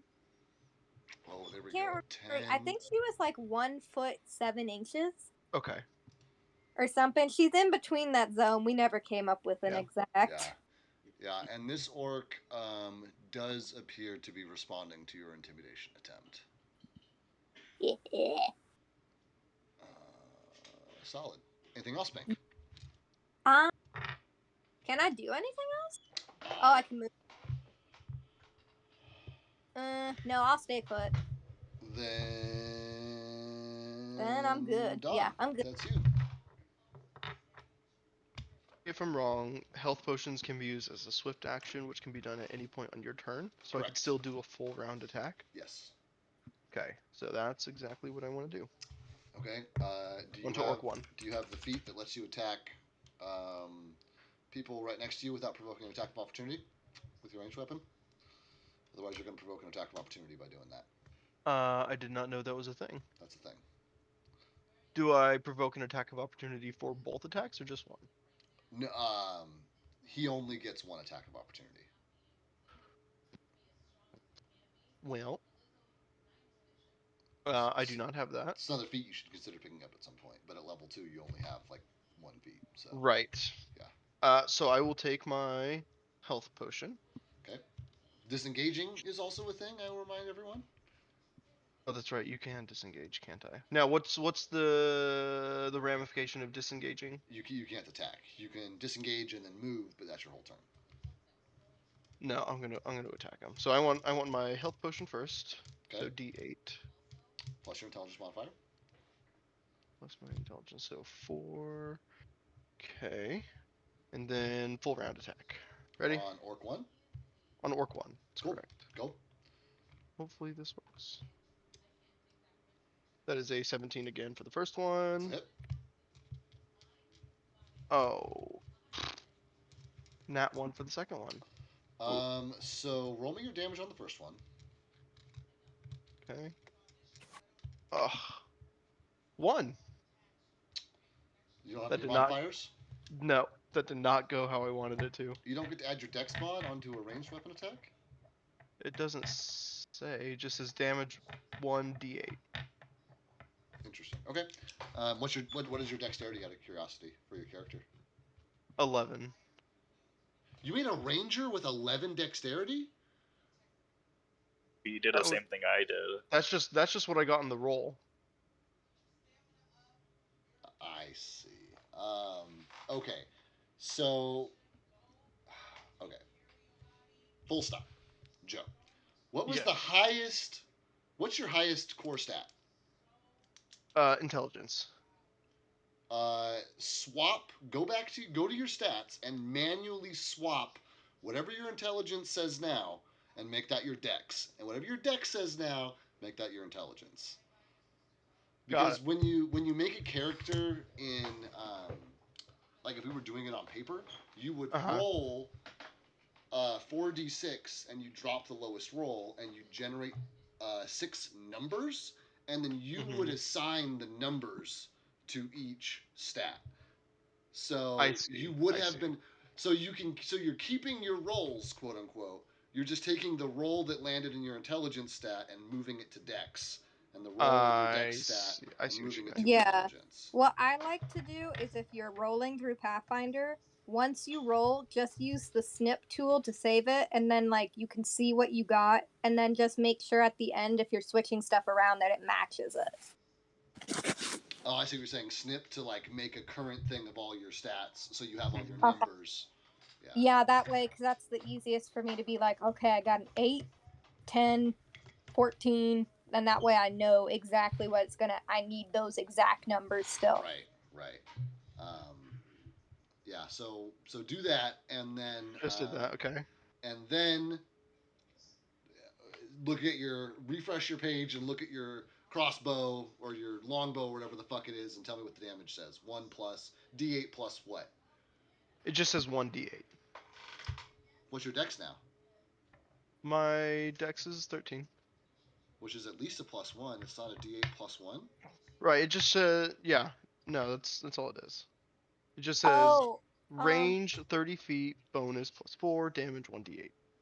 with dexterity sometimes they don't always add it, because with Binks, for example, she has a feat that instead of using strength she uses dexterity, but Pathfinder still says for strength in the roll. But don't. So I've noticed sometimes they don't add things. I thought maybe my This is in PC Gen, by the way. maybe my 5e is showing, but I thought that ranged weapons use the dex modifier. No, it is. It is. No, it's strength. No, it is strength. That's ridiculous. Yeah, no, you have to take up basically, I want to say it's either weapons finesse. Hold on, let me find it. Oh, yeah. Finesse. Yeah, that's exactly what it is. That's why it's like that. Yep. Okay, that's right. It should still be a class feat for rangers. It's got it in the fucking name, but okay. Yeah. So it's like it's stupid. So that for sure raised your AC and made you harder to hit. I would still probably suggest keeping that in that column. But same rules apply. If you want to move that high number into your strength instead of your dex so you hit harder, that's totally up to you. But dex is, apparently, I'm learning this myself. Apparently, in Pathfinder, dex is your AC stat, strength is your damage stat. So do with that what you will. And if you want to take your second highest and make it your strength, what's your second highest roll? My second highest, it's a tie. Is it at least a 12? No. Bro, you rolled low. I know I did. Okay, yeah, then you only have 1 + 1 modifier, which you can put in either your dexterity or your strength, is what I do for you as a ranger. I'm gonna put that in my strength. Okay. So then that'll make it a +1, which will make your 1 damage 2 damage, which is why 2 damage, which is the which point would also of this whole nonsense, was so that I could accurately record whatever your damage was for your stats. So. And actually, if that's the case, then on your last attack, you landed both of them. It would have added an extra damage apiece. So that's an extra 2 damage.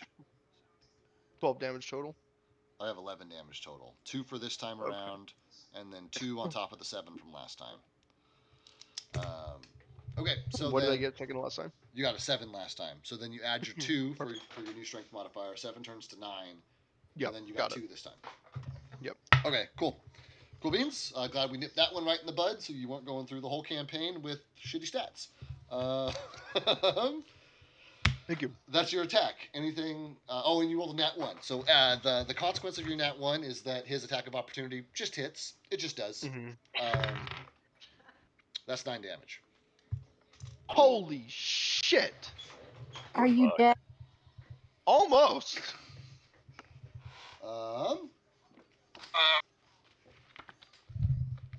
You have your movement still? I have my movement, but I also provoke another attack of opportunity if I move. Correct? You do, yes, depending on how many attacks of opportunity this orc has. He may or... Oh, right, you only get 1 per... Well, you... Yes, you only get 1 per... How well do you know orcs, is the question. Not very. Mm-hmm. Well, hang on. Would that be something I could roll for? Would the DM allow? Roll me a knowledge survival check. See how much you know about orcs. Would you prefer knowledge survival or nature? Survival. You're trying to survive. Okay. Full warning. That is a 21.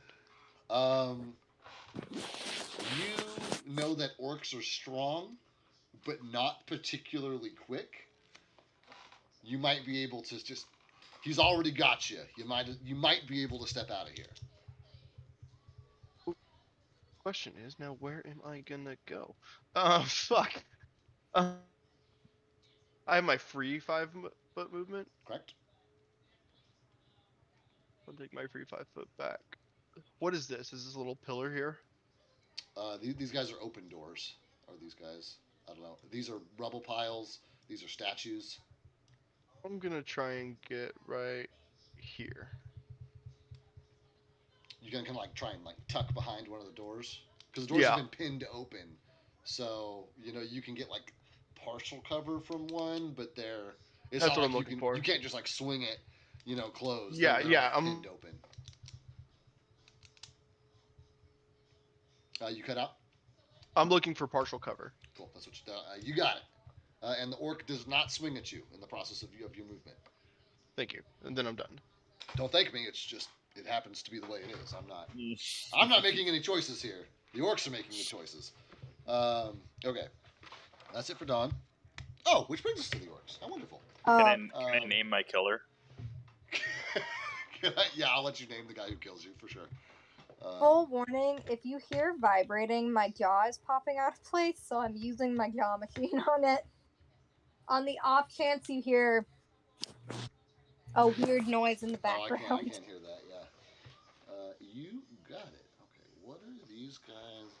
What are these guys gonna do? Wait, can I rename Brop to something else? There's Orc 1. But I'm attacking Brop. Okay, fine. Okay. Wait, how do you change the names? You just click on them. But you ask the DM permission first. Can I change it? Yes. This is the one thing that can bring put a number Dawn at the end of them. down. Put one at the end of big whatever. Put their original numbers in there so I know who is who. There you go. Thank you. Oopsie. Big government. It's the man. I love it. Okay, so it is their turn. Oh my god, what do I want to do? You have all of our Kill lives us? in your hands. No, the orcs have all of your lives in their hands. That's true. Which, in so fact, means you. Don could have ran for it. Out of Just saying. curiosity, I only had one free 5-foot, correct? What kind of orcs are these? Like, are these like the weird, like, dark grayish Tolkien orcs, or the ones we dealt with in like our other game?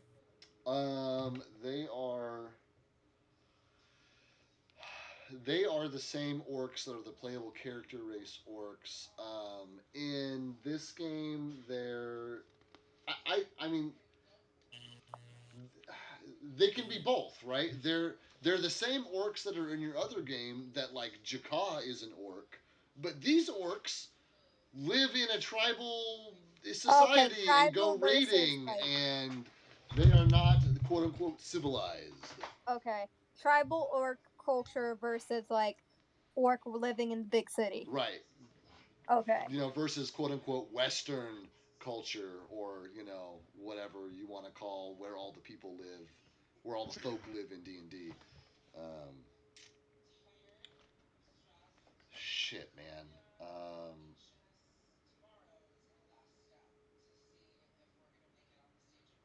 He's got 37 other brothers. For what it's worth, Don Swanson can die, and I won't feel bad. No, I know. That's why I gave that disclaimer. Is that I would not. I don't really want a total party kill tonight. That does not sound. So far I have not killed the whole party, but I guess if it's total party kill tonight, I didn't kill you guys. It was Wizards of the Coast. So, yeah. Oh, this is Wizards of the Coast, like. After the merger. This is a sanctioned adventure. Yeah. This is like a D&D. And after the merger, Wizards of the Coast has owned D&D for decades. Really? Wait, what are we talking about? I'm confused. The company that owns D&D. We play a lot of Magic: The Gathering, the card game, which is produced by a company called Wizards of the Coast. They also bought the rights to Dungeons and Dragons in like the 90s or something, I want to say. Oh, so they kind of got like a little monopoly going on. What did they own?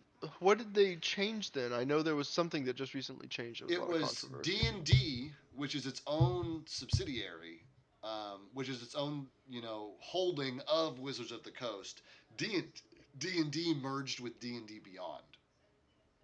Oh, I see. What's the difference in those two? Because I've heard Beyond before. So D&D Beyond is an online resource for Dungeons and Dragons 5th edition, where it does basically what PC Gen does, but it's for 5e, and the kicker is that, if you want to build a goblin in D&D Beyond, you have to buy the expansion that has goblins as a playable race. Now, you may say, oh, but I have this book here, physically, that I bought from Wizards of the Coast that has goblins in it. I know all those rules. I just want to build a character in D&D Beyond. Can I do that?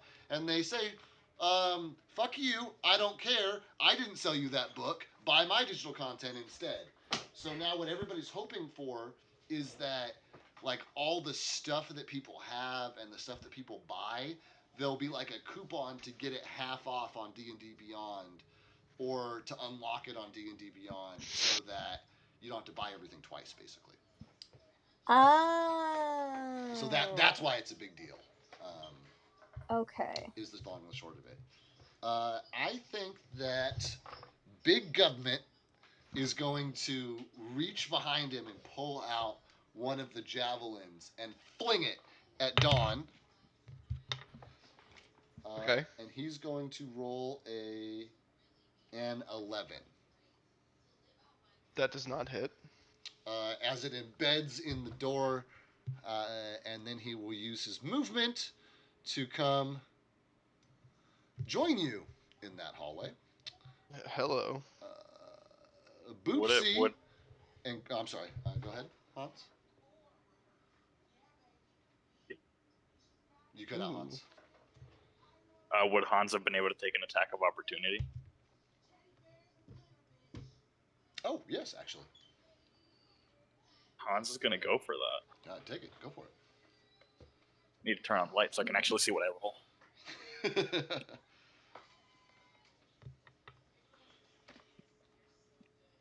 I had finished Bink in Heroes Forge.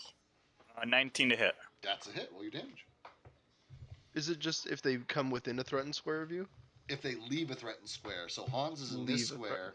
All of these are his threatened squares.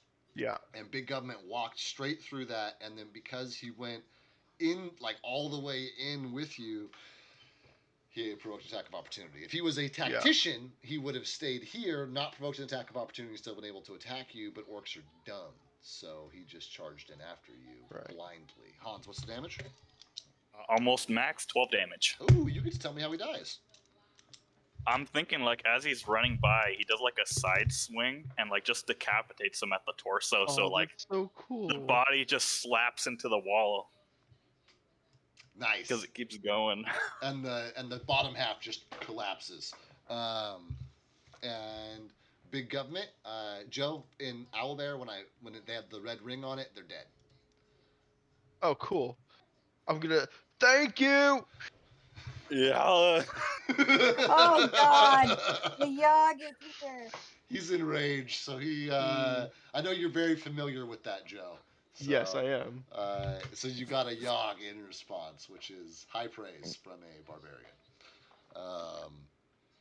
Love it, love it, love it. Okay, Boopsie and Krungle.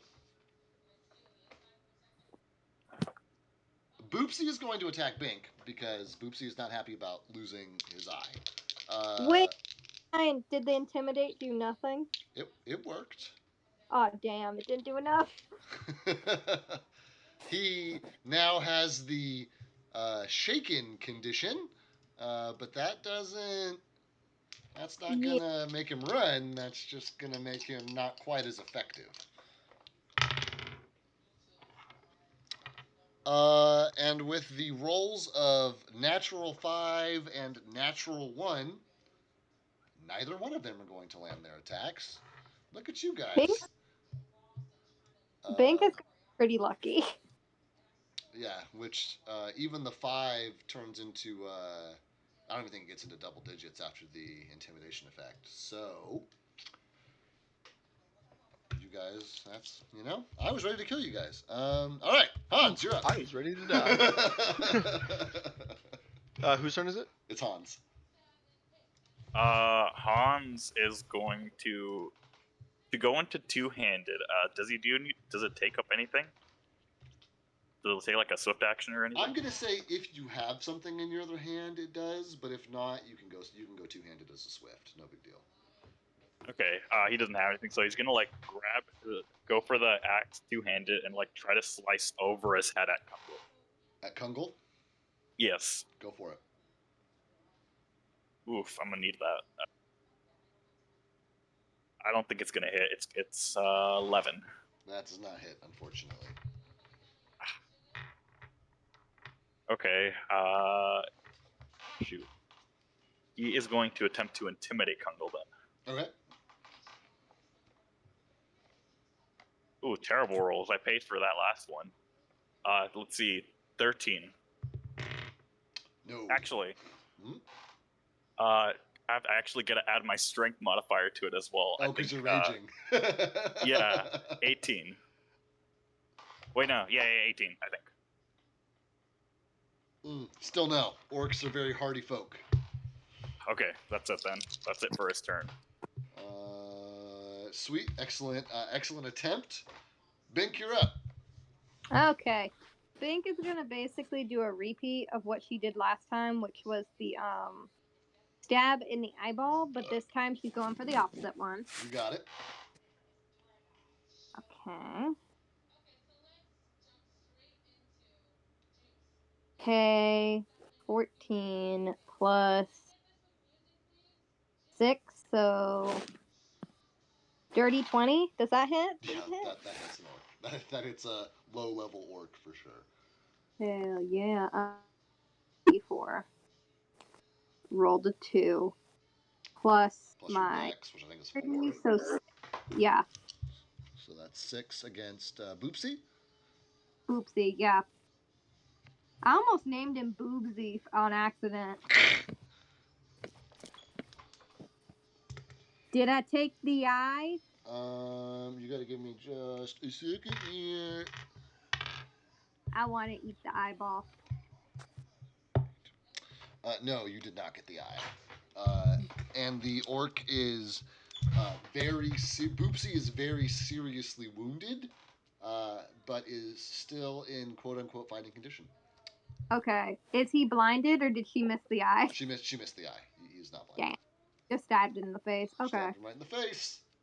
Can You got his nose instead. Oh, damn it. Okay. Let me see. Can I do like a perception check on him to kind of see like how on like the scale of like how close to dying are we? Yeah. Very standard check. Give it a go. Yeah. Yeah, I've gotten a little more generous as I've gotten through DMing. A part of that is that we have a 7-player party that Joe plays in the other campaign with us, and it slows down the game a little bit to like roll to check every enemy. So I try to like call out like, oh yeah, that's a serious hit. Oh, he's now grievously wounded. Like I try to use language. If that's a game where someone has a very a character with a very like sassy lisp. No, that's my. Well, yeah, one of those campaigns is yes. The one I run, the character has a sassy lisp. The game that, but the game I'm a player in the other one right now, and in that one there's not. I remember like supposedly he did a lot of good voices, and one of them had a very sassy lisp. Yeah, Will. Do you remember Will? Will. Yeah. Okay, I got 13. 13. What are you trying to do? I'm sorry. Just kind of see like how close to death are we here? Right. Boopsy. Yep. 13 is enough to see that it almost doesn't matter what the shot is. One more shot on Boopsy will likely kill him. Yeah. Okay, that's it. Cool. Brings us to Dawn. I'm going to do my free 5 and come over there. Do I have a clear shot on Boopsy? You do. You hear coming from behind you, from Norbis, like you go get him. You're doing great. And Thanks for nothing. Cheerleader. I yell back.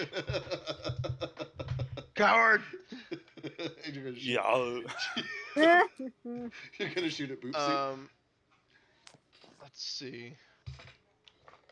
And then I'm going to try. I'm just gonna do a regular shot on Boopsy. A regular attack, singular. One regular attack on Boopsy. Yeah, take your full. Make Don't sure. give yourself a disadvantage, or don't give yourself a -2 by taking multiple shots. I hear what you're saying. That is an 18. That's a hit. I'm not even gonna make you roll damage. Just tell me how he dies. I'm gonna send it. Is there like a pillar behind him? It's a pile of rubble. I just want to put it straight through his eyeball. Yeah. Through his one good remaining eyeball. That's it. Right there. And he has that dramatic moment where, like, the arrow goes through the eyeball, and then he like turns his head, and you can see like the profile of like the rest of the arrow sticking out the back of the skull, like still dripping with like bits of brain matter and shit on it, and it just like crumples into an orcish ball, dead. I'm gonna say, Bink, you can eat that eyeball, but I want my arrow back. Bink is just gonna go.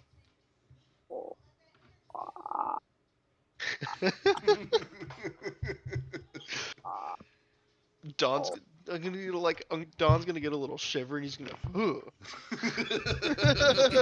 Frog croak. And then I will be done. Cool. With that, Krungle looks over at Boopsy, goes, "Ah!" reaches over, picks up Boopsy's axe. So he's now holding an axe apiece in each of his hands. And he just starts swinging wildly in front of him. One at Bink, one at Hans. In this moment, can Bink try to jump on his face? No, because it's not Bink's turn. Damn. Okay. The one against Hans was too reckless to hit. The one against Bink was a natural 20. I'm going to roll to confirm that. Ooh. Does a... I'm not going to even ask. What is it? It's a dirty 20. Oh, does a dirty 20 hit? Yeah. Does a dirty 20 hit? Because I'm sure it does, right? Yeah, I have a 15 AC, so yeah. Okay, so that confirms the crit, which is double damage from Mr. Krungle. Imagine you Holy live, shit! but Bink is the one that dies. Krungle just rolled max. So he rolled Oh. 12, which is doubled to 24, plus his modifier of 4 is 28. What's your hit Oh. Oh points, yeah, Bink? Bink just died. What's your total wait. hit points, Bink?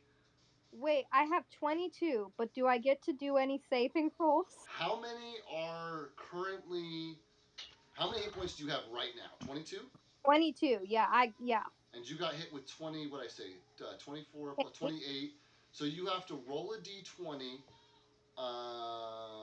You have to roll a d20 to stabilize, and Okay. that total has to be greater than the negative number. So you add your Constitution modifier to that roll, and that Okay. number has to be more than the negative hit points you are right now, which is currently -6. So you have to roll a 6. I rolled or a nat higher. 20. Oh, a nat 20 means you spring back up with 1 hit point. Ooh, Holy Wow. That Jesus is Christ. what a Hold on. roller coaster. I'm revealing. Okay, so Bink, you now have 1 hit Nat point. 20. Nat 20, bitches. Bink, you are conscious and you have a single hit point. Hans is out. Krungle used all of his everything with that motion of the ocean there. And that brings us to Hans, buddy. Finish us out here. Okay, he is going to... What's up? I said, save me.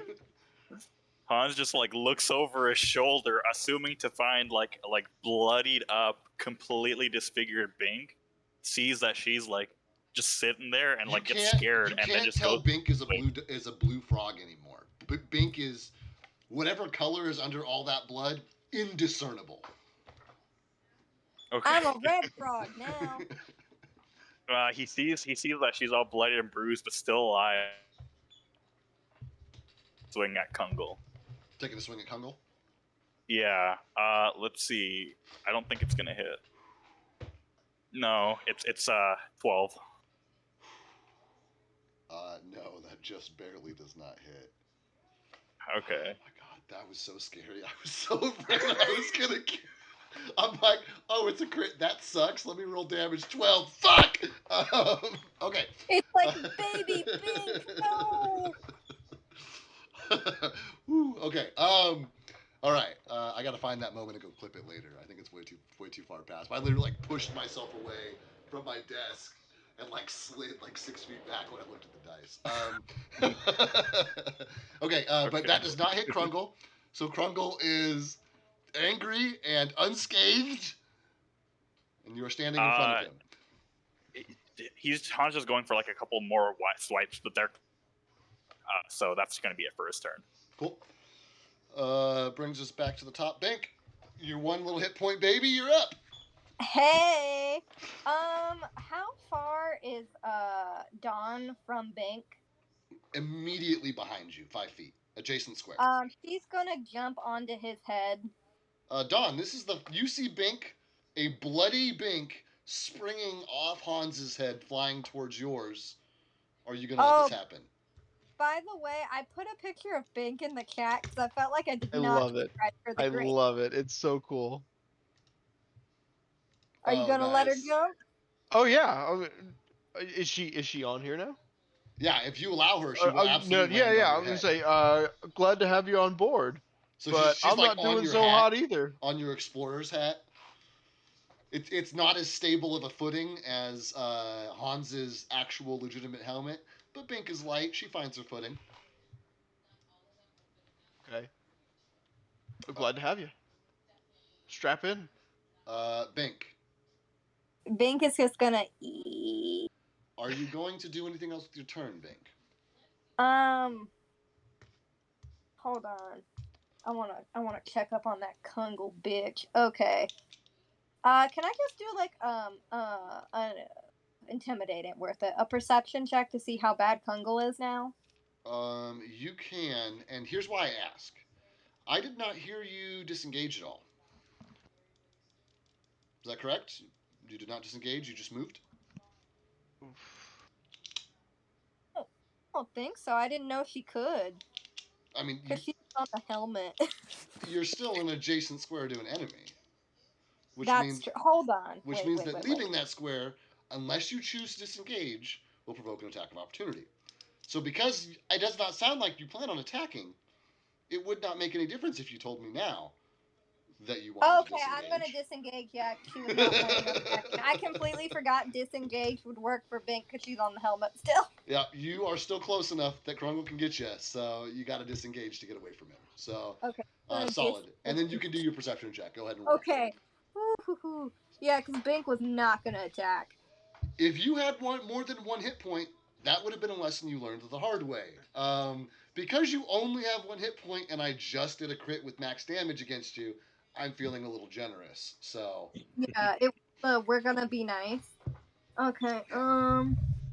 17. On Krungle, he will need one severe attack or 2 average attacks likely to strike him down. Okay. Bink is gonna kind of wobbly look down from the helmet, so she's like face to face with with Dawn, and be like, shoot it. Can do. Oh wait. Okay, no, I don't think it would work. Never mind. I was gonna say if she could do the poison skin, but I don't think I have that move yet. I don't think I could do it. Yeah, you only get it once a day, right? Let me check. I wasn't sure if I could do it in my round because I kind of did everything else. Let me check. Well, it's a swift action. Yeah, once per I day can is a do it, swift I action. think, as many times as I want. No, I have. I mean, maybe, but I have here. Once per day is a swift action. You can create a poison that is applied to a weapon. But if you have I don't something know. different, It just says you can create a poison Fort DC 14. 1/round for 6 rounds. 1d2 dex damage, cure 1 save. yeah, this I'm looking at the same here. I'll send you this link. Yeah, I'm gonna just Google it. No, How I got you. often? This is the page for sure, like 100%, because it says right at the bottom, Gripply poison, Skinner weapon. Da, da, da, da, da. Oh, okay, yeah, I can't use it no more. Yeah, well, I mean that'd be a pretty big balancing thing if you could just poison everything all the time. Like I think the Yeah, idea is it just takes a while for the poison to regenerate. You know. That would have been nice. No, I was gonna try to poison the arrow, but okay. Oh, that's a Bink good combo to good. think of. Remember in the future though. Yeah. Um, Okay. I Okay. think Bink's good then. So Bink has, like Spider-Man, gone to the end of Dawn's explorer hat, on the brim of the hat, like bent down under her weight, and he was like greeted by 2 giant frog eyes upside down, saying, "Shoot him!" And now it's your turn, Dawn. What would you like to do?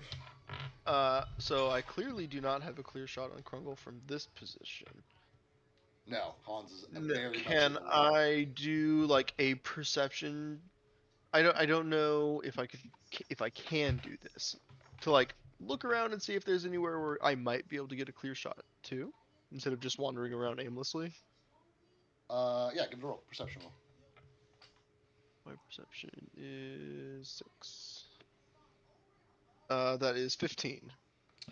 You can see that these 3 piles of rubble are like loose piles of rubble, so that would not be particularly stable, but it's only 5 feet away from you, so you could use your free step to get in front of the pile, and then use some of your movement to, even though it's difficult terrain, to climb 5-10 feet up the pile, and then you'd have a very clear shot on Krungle. Yeah, let's do that. I want to do. Let me see. Right click. I want to try and be here. Okay. So not all the way on top, but just enough where like I'm still. There's some rocks between him and I. Right. Does that make sense? So like I'm looking over, just like no, not. you're gonna sacrifice your cover by climbing on top of the pile of rocks. Okay. Is Bink still on my hat? I assume so. Yeah, Yep. she's trucking. Okay. Okay, Dawn, do you want a 1 to be favorable to you or a 20 to be favorable to you? Do you want me to low ball roll or high ball roll for you? What's up? I don't understand. What do you mean? I'm going to make a secret roll that will have some consequences for you, and I'm giving you the choice of whether you want a 1 to be the best possible outcome or a 20 to be the best possible outcome. I would prefer a 20 to be the best possible outcome. The rock pile is stable as you climb it. I was like, when it's collapsed and it's like Bink and Dawn die. I figured I was gonna have to do like a climb check. No, I did a roll to see how stable the rock pile was, and you're lucky those dwarves seem to be expert rock stackers, because it's a pretty stable pile. I see. And now I'm gonna take my shot onto Krungle. Krungle boy? Oh boy, that's correct. Single shot? You have to, because you already moved, so you can't do a full attack. Yes. Oh, what is a ray of frost? 12. 12 does not hit. Okay. Wait, what's a ray of frost? So all the bad guys are on like the same page. So it's not the orc. It's like a different bad guy on the same page. I was like caught if it had a ray of frost. I'm all, whoa! What are you guys gonna fight that has a ray of frost? You're like one of the dragons. You'd think so. I bet the dragon does have a ray of frost, but that's not what I'm looking at. Oh. Okay, I'm sorry. 12 does not hit. Your arrow goes wide, but it doesn't hit Hans either. Ideal. You done? I'm gonna say, yeah. No, I'm done. Yeah. That makes it Crumble Boy's turn. Oh God. And that arrow came in but did not hit him. Bink made no attack on him. So he's probably focused on Hans. He no longer has the bloodlust from watching a compatriot die. So Krungle is holding two-handed battle axes, one in each hand, and he drops one. And he, gets a two-handed grip back on the first one. And he takes a big O swing at Hans.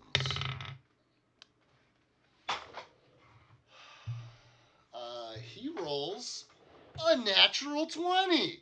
Motherfuckers. And then rolls a 17 plus his modifier to confirm, That is gonna confirm. which will confirm. Do you want me to roll the black D12 or the white D12? Your choice. DM Does call. Hans die? My choice. We'll see. I don't want Hans to die. Bink and him have had a couple of good adventures. I'm not gonna roll the black dice because Joe bought it for me. Joe and the guys bought it for me for running his bachelor party. So I don't want that to be the dice that kills you. This is my dice. So I will kill you with my own dice if that's going to be the case. No guilt on anybody Oh else. wait, Joe, have you seen the house? What house? They haven't seen the big house, but he played in the log house. Yeah, Oh, yeah. I got. Yeah. That's the one I got for free. Oh, really? That's cool. Yeah, no, Yeah, we loved it. There were so many props. It was so cool. Yeah, and all the dwarf assassins with the blue or excuse me, the black and brown with all the red hair. Mm-hmm. Andreas painted all those. Hans painted all those. Thank you. Thank you very much. You're welcome. There won't be any more Hans dies. Hans, that's 20 damage. He rolled an 8, Yeah, doubled to 16 plus his modifier. Oh my god. Let's see. He's at -7. Okay, roll a Constitution saving throw. Can we try to help or anything with these rolls or no? Not with this. He rolled a 12. Okay, so congratulations, you're not dead. Now you will roll to stabilize, starting with your next turn. But as of now, you're losing 1 hit point per one of your rounds, basically bleeding out. But that's it. Because it's not your turn. So you just, congratulations, you don't die instantly.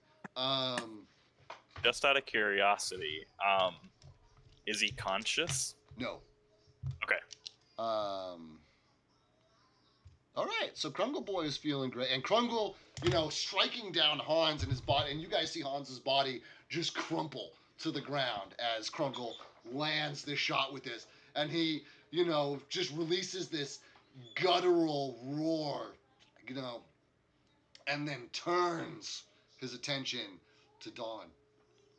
Oh shit! And moves to the base of the pile and begins the process of climbing it, and closes the distance between the two of you for his movement, and that's his movement. Brings us to Hans. So go ahead and roll me a Constitution roll to see if you stabilize, Hans. Oof. Let's see. Constitution. 8. That does not save. You lose a hit point. So you are now at negative 9? Shit. No, negative 8, right? Yeah. Okay. How many total hit points do you have? 17. I'm assuming 17. What is your total Constitution score? Total Constitution score is 14. Okay. So you are not stable. You are still bleeding out.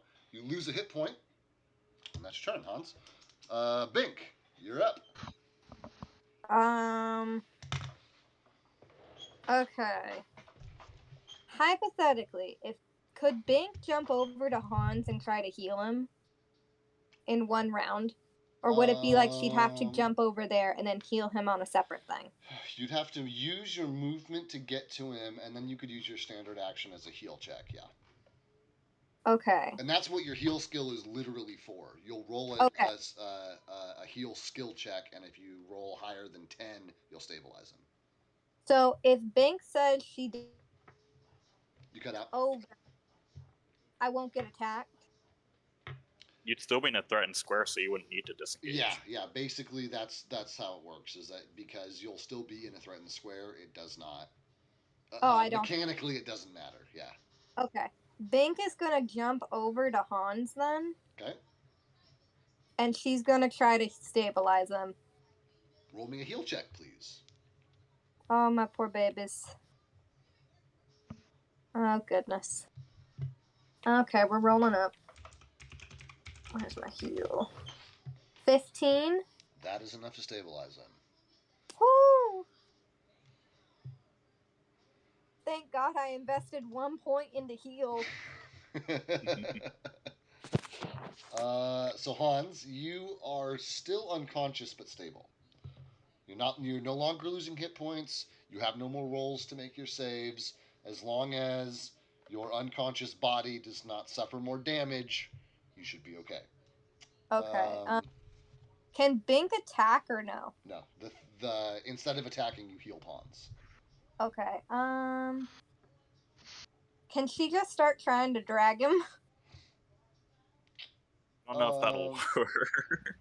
I will remind you that you are both currently in a threatened square, and dragging him too far away may provoke an attack of opportunity.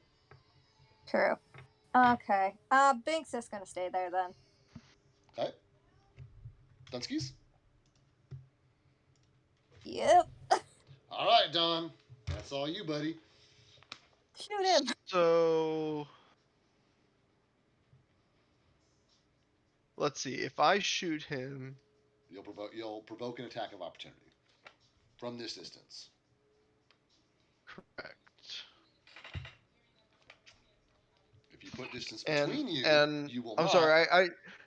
I was trying to think about what I was going to do on my next turn, and I was solely concentrated on that. Did Hans stabilize? Is he up now? Hans is not up. He is unconscious but stable.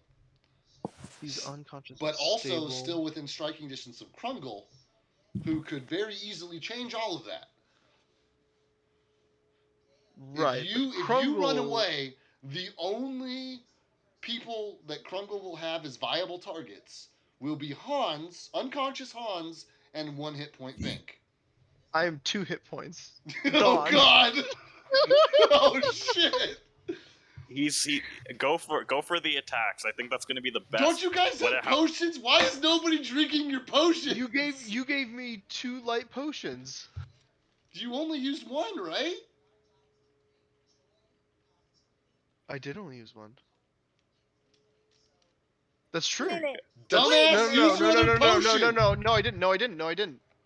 I gave one to You gave one to Norbus. Norbus.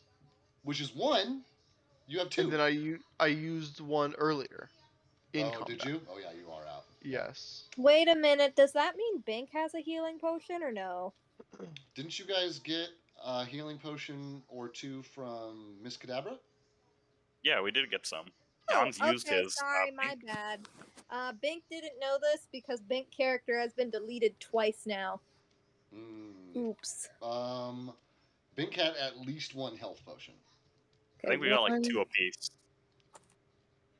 I'm not tracking whether or not Bink used hers up till this point. I don't think she has been hurt too much though. No, Yeah. this is like Bink's first experience with death. So I'm gonna put my faith in the dice. What are you doing? I'm going to attack. You're going to attack. So you are provoking that attack of opportunity. Yes. All right, my brother. Does he go first or do I go first? You go first. You go first. It actually happens simultaneously. Oh, does a 6 hit? No. Here we go. White. Oh, hold on. Oh shit. shit. Sorry, guys, my wired headset. All right, Joe. Can you hear me? Yes. Oh, hold on. You guys are not. Give me a sec. All right, try that. Hello? Where he's doing this for attention. Okay, there we go. I can hear you. I heard doing this for attention. Joe, David. would you like me to roll my white dice, my black dice, my red dice, or my green dice? Which one's your worst? They're all equally deadly. And the Go ones for he the did for green. me. It sounds Let's- prettier.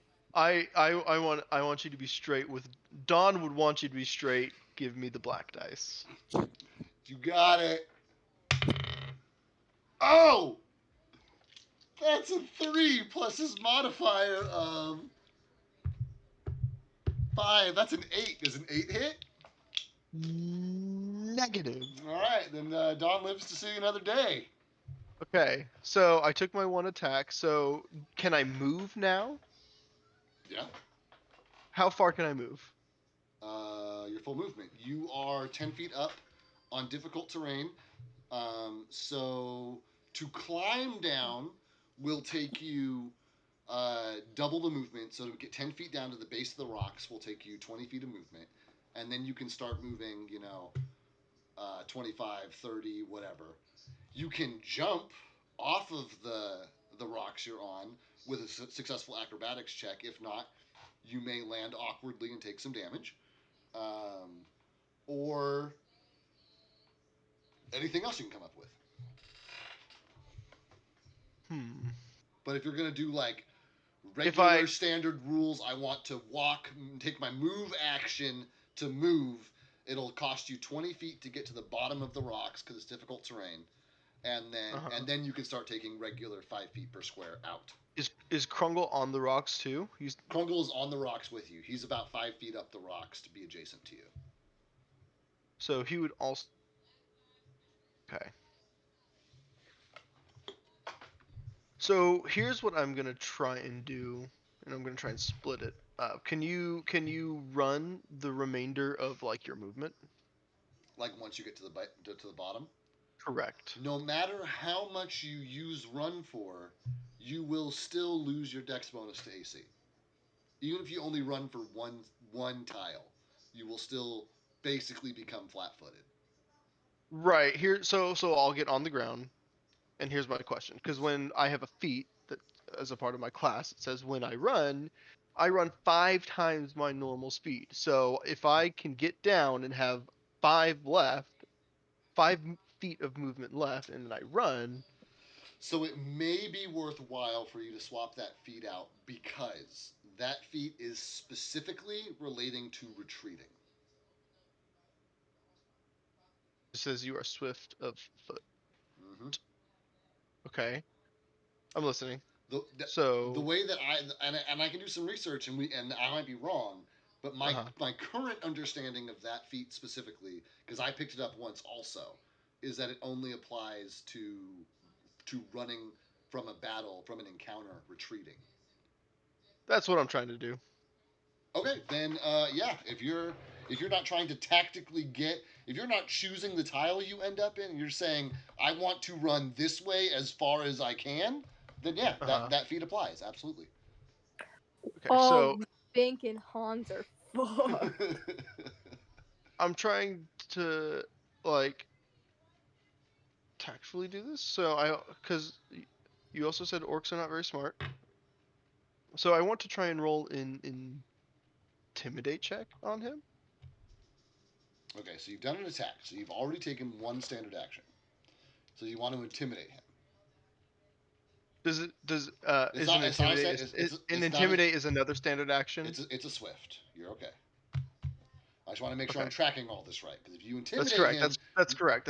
Yeah, I want to try. Also have time to say chug a potion, right? Okay, so go ahead and roll your intimidation check. Mm-hmm. Give me a good one.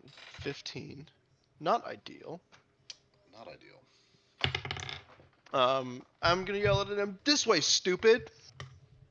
And I'm going to. How did I want to do this? So I'm gonna use my free 5 to try and get down, You and can use your then free 5 and as part of the 20 feet to get down. that's correct. That's exactly what I want to do. Okay, So that I have 5 feet when I so you're if I get using down. 15 feet of your movement plus your 5-foot step to get to the base of the rocks. Correct. Okay, great.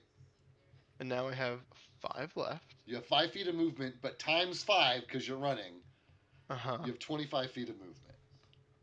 So that puts you 5, 10, 15, 25 right here, bud. I'm not trying to go that far. I'm trying to go just here so he can still see me. If you're running from an encounter, you're running from the encounter. Oh, like leaving entirely? Yes. Oh, shit. Which is why I said if you don't care what tile you end up on and you're just running from the encounter, then this applies in that situation. Are you going to allow me to retcon that or no? Oh, yeah, you can absolutely wreck on that. Yeah, absolutely. I don't want you to make I don't want to trap you into bad decisions because you didn't understand the rules. That's okay. So I'm going to get down and then I'm going to try and be on the other side of the rock pile here from him. Okay, so you're going to use your last 5 to put the rock pile between the two of you. Correct. Or the rest of the rock pile because he's on the rock pile. The intimidate still stands. Okay, you will have to do that before you lose sight of him. So you'll do that at the base of the rocks. Go ahead and intimidate him. Right. Do you want to just keep this dialogue's the same? You want to just keep the roll? I don't know. What'd you roll? 15. Oh yeah, that's right. Because I rolled a 17. No, yeah. So good attempt, but orcs are stubborn, hard to intimidate. I am aware. I'm aware. Yeah. Cool. So I think that is your movement. No, that's your turn, rather. Correct. You guys need to finish this guy off. You guys have given him way too many turns. Okay. Krungle was not intimidated by Dawn. Krungle sees an unconscious Hans and being guarded by an extremely weak Bink. Oof. He's going to attack an extremely weak Bink. Can I try to dodge? No, but you can retroactively take your health potion that you didn't know you had on your last turn. Fuck it. Yeah, I'm doing that. Okay. How do I... What do you roll for health potions? D8 plus your intelligence modifier. And if your D8. intelligence modifier is negative, it's just +1. Okay. Oh, thank the Lord. 1, 2, 3, 11. Okay, that puts you at 12 HP total. Krungle's now going to take his attack. Well, actually, he's going to climb down the pile and come be adjacent to you, and then he's going to take his attack. Okay. Yeah. Come on, Krungle. What's your AC? 15? Yeah. He rolled a 19, so that's going to hit. Oh. Black or white?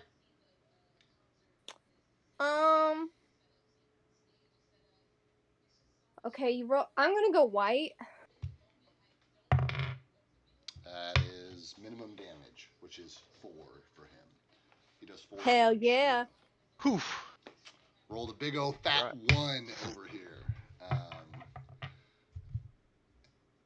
So that is half of movement, attack.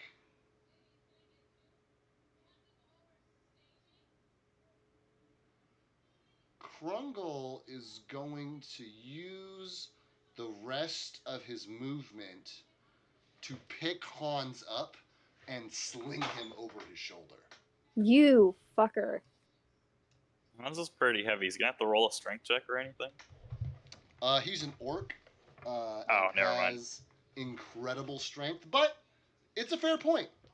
He could roll a 1. Oh yeah, he has no problem lifting you. It's gonna be like, wait a minute, how much does Hans weigh? Is this like, are we finding out that Hans maybe is a bit heavier than we thought? So Krungle's now got Hans over one shoulder and his battle axe in the other, frothing at the mouth, like staring very angrily at Bink. But that's the end of his turn. Which brings us to Hans, who is stable and unconscious. Is that correct? Yes. You Is just he gonna come to on his shoulder? he just gets Please. to be. He just get. I want to. I need to double check this, but I'm pretty sure that Hans's job at this point is just to ride it out until he can get some health. Like I don't think there's anything for Hans to do. I think he just Because he's like captured. because he's disabled. I see. He's a damsel in distress. Okay, stable characters in recovery. After being character must make a DC to become stable. Great. A nat 20, pops him back. That's fine.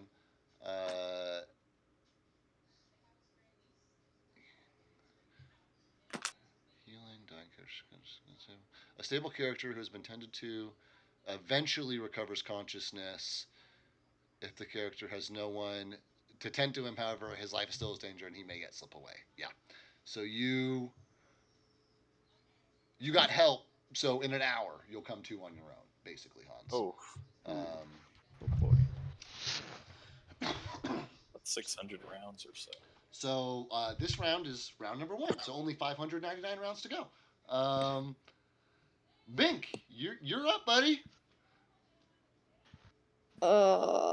Shoot. Okay. Is he within 10 feet? He's within 5 feet. Oh, fuck. Yeah. Okay. Bink's gonna just stab him in the balls. With, like, her tongue to stab thing? him in the balls. Ooh, super effective. Attempt to stab him in the balls. Roll your attack. Yeah.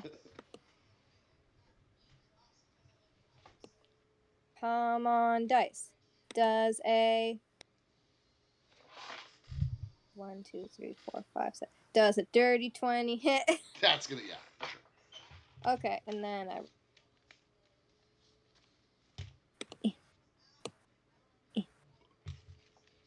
I rolled a 4 plus my dexterity, so we got 8. Krungle is going for the nards. You didn't hit him in the nards. You did hit him in the inner thigh, otherwise known as, I believe, the carotid artery. So he's bleeding profusely and all over everything. But he is still standing, and he is still gripping an axe, and he is still gripping Hans. Actually. Okay. Can she make like a and perception he is still gripping check? Hans. Roll the check to see if he was hold on. I did, yeah. I'm like, actually, I don't know if he's still holding Hans. Yeah, he's still holding Hans. Can she do like a perception check? For what? To just see how like the what do I call it? To how close? Close to death. I'll save it. I'll save you. He's a one hitter at this point. Okay. But so are you. Yeah, that's true. Okay. Can Bink yell as a free action or no? Yeah, Bink can always yell. Bink's gonna be like, shoot, in the direction of Dawn. Yep. Yeah. And you guys are close enough that he for sure hears that. Okay. And recognizes it as am your I voice good? because it's very distinctive. Yeah. Yeah, Bink, you're good. You're pretty close to Krungle still, but you've used your attack. So if you move, you're going to provoke an attack of opportunity. Yeah, I think Bink's just gonna stay put. Okay, sounds good. Okay. Bink is done. Then that brings us to Dawn, who will Okay. probably decide whether or not people start dying here right now. Yes. Okay, let me make sure I have my dice. Okay, so I cannot see currently because the rock pile, correct? Is it between us? You could take your free 5 and like get out from behind the rock pile. However, did you pick up the point blank shot, the perk that lets you not hit friendlies that are engaged in melee combat with enemies? I could not find that anywhere. I think it's level specific. I don't think you're high enough level for it yet. Yeah, So, I did not have it. So yeah, that was my question. I will warn you that shooting at Krungle may result in you shooting Hans. What? You can shoot through Hans. It's fine. He'll forgive you.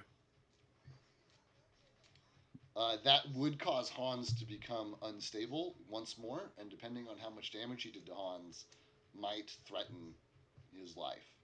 So what I want to see is like, would there be any way of doing a perception check to like know what, like, if I have actually a pretty good chance of not hitting him? Like, would there be a way of rolling to see that perception wise? Because Hans is over. Don't even roll. Because Hans is over Krungle's right shoulder, and you're on Krungle's right side. It's about a 50-50 shot whether you hit Krungle or Hans. And I will be transparent with you as a DM. If you roll a hit, I will ask you evens or odds, and one of them will hit Hans, and one of them will hit Krungle. What if I run here? Oops. Right click. Sorry. Still getting used to that.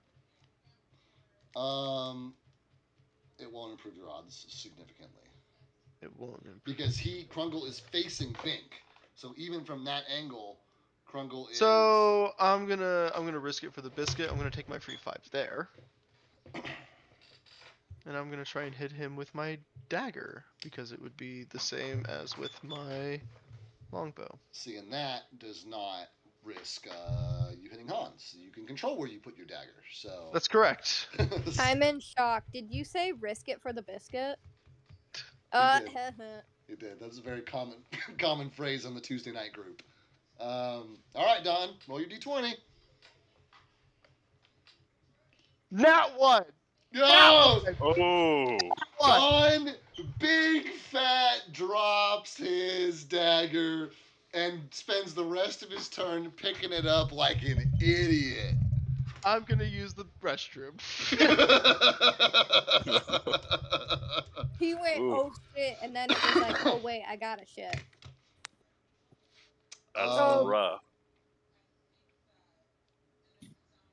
Fuck. You guys have put Why me. is every time You guys I'm in have put me combat? at an impossible decision here. Do I attack Bink with 1 hit point or Dawn? Oh no, Bink has. I guess Bink has more. Bink Hang on. has like 6. Bink has 8. I'm gonna double check this. I'm pretty sure it was still a 1. Oh, it doesn't even matter. I used the die. I'm pretty sure it was a 1 anyway, so we're gonna go with that. That is embarrassing. I can't even remember who was last. And person? Bink is seeing Bink, this, you right? hit Krungle just now in the thigh, right?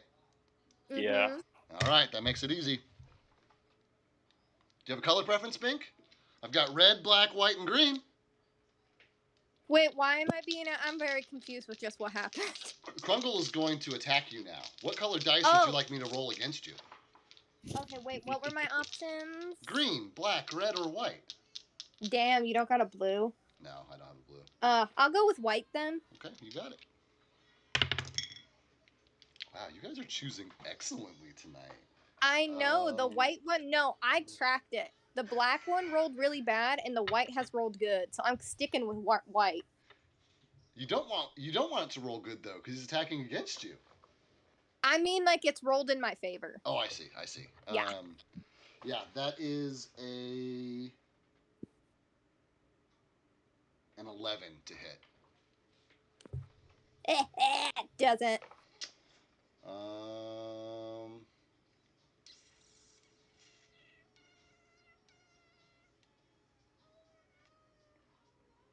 All right, the Krungle boy is, I think, done. I think that's all he's gonna do. He doesn't have multi-attack. He only gets that when somebody dies. So We're hanging on by a thread.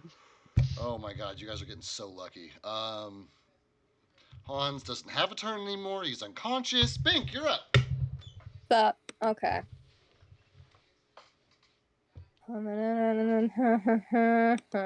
Fuck yeah. 21, does it hit? Yes, 21 hits. Bink's just gonna try to stab him in the. Wait a second. Does the carotid artery run on one thigh or both? Both. Oh, she gonna aim for the other one? Okay.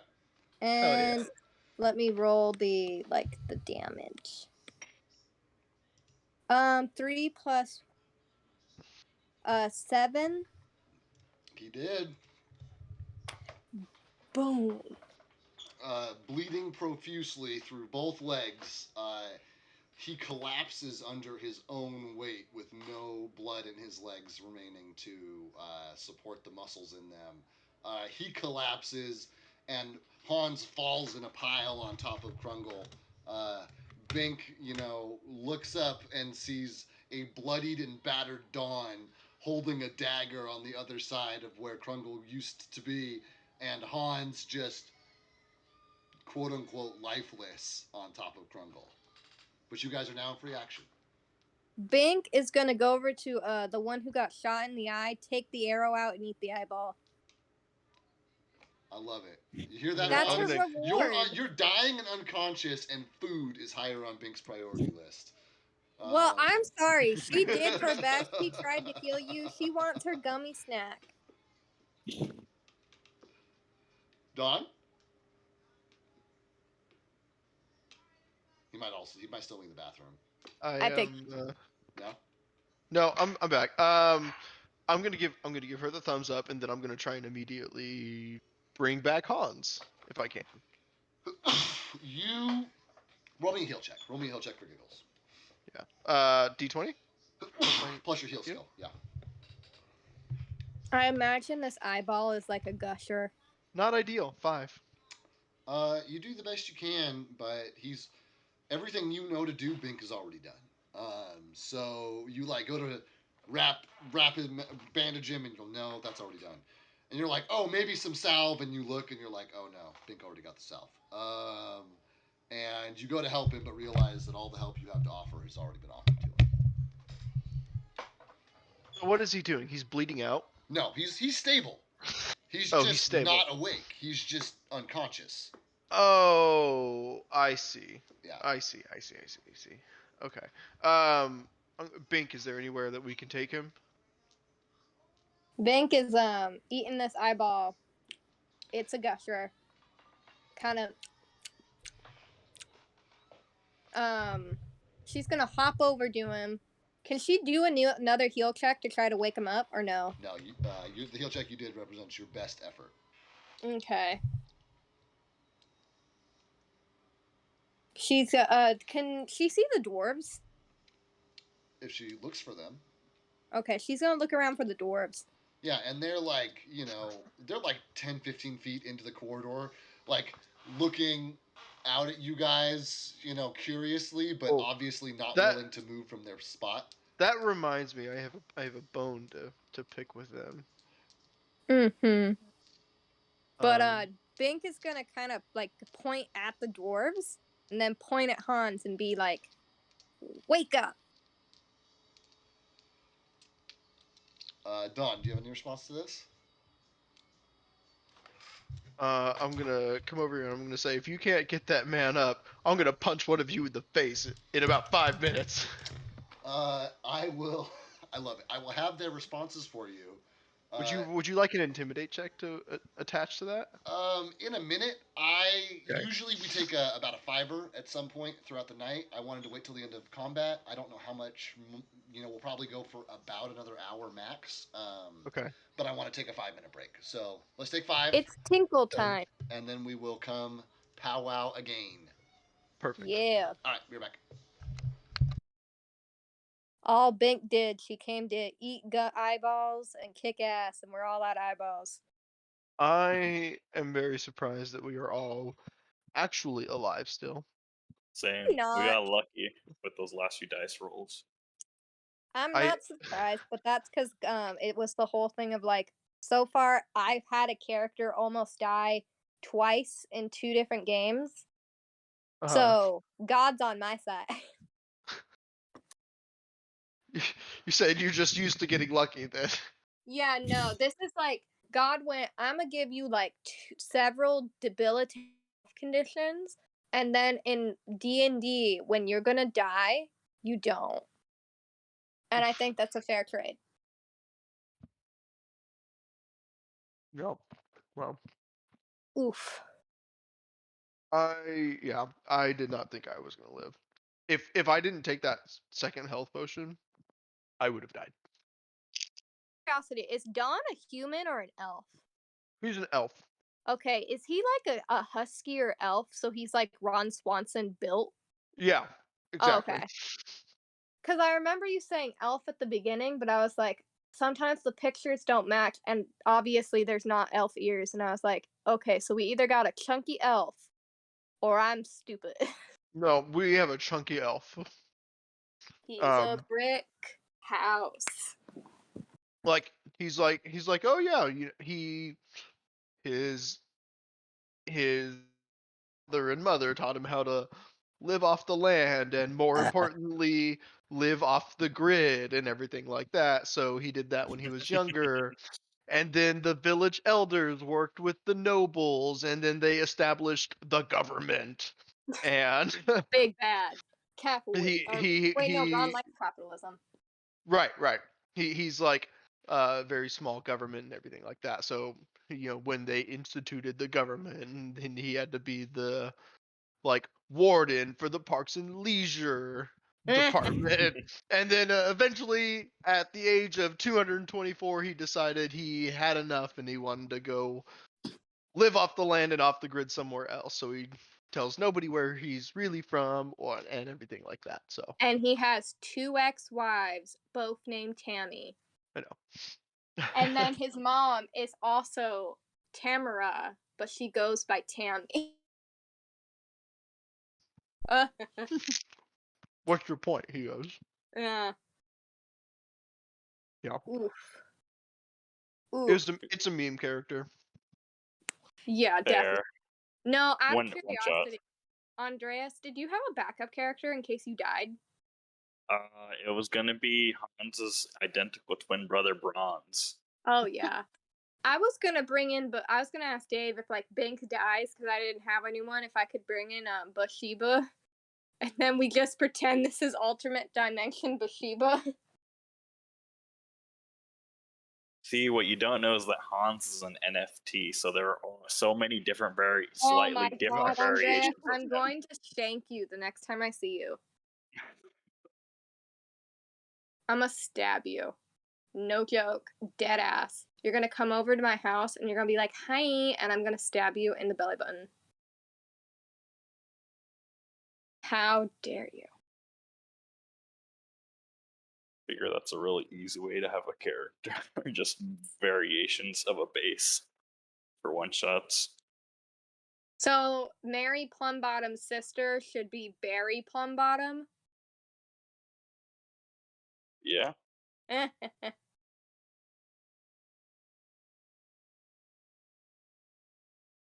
Oof. I feel like you could take the liquefy tool to that one picture and give that Ron Swanson some elf ears. That, or we get lazy and we find a Christmas elf picture, like a little kid one, and we Photoshop the ears on. It's actually just a little snippet of something he actually has a sword on his back, but I like carefully zoomed in just enough so you can't see that. Nice. Any particular reason? Because he does not have a sword. Fair. Oof. I like his ponytail because it full on looks like a clip on. I know. It's This great. is a bad weave job.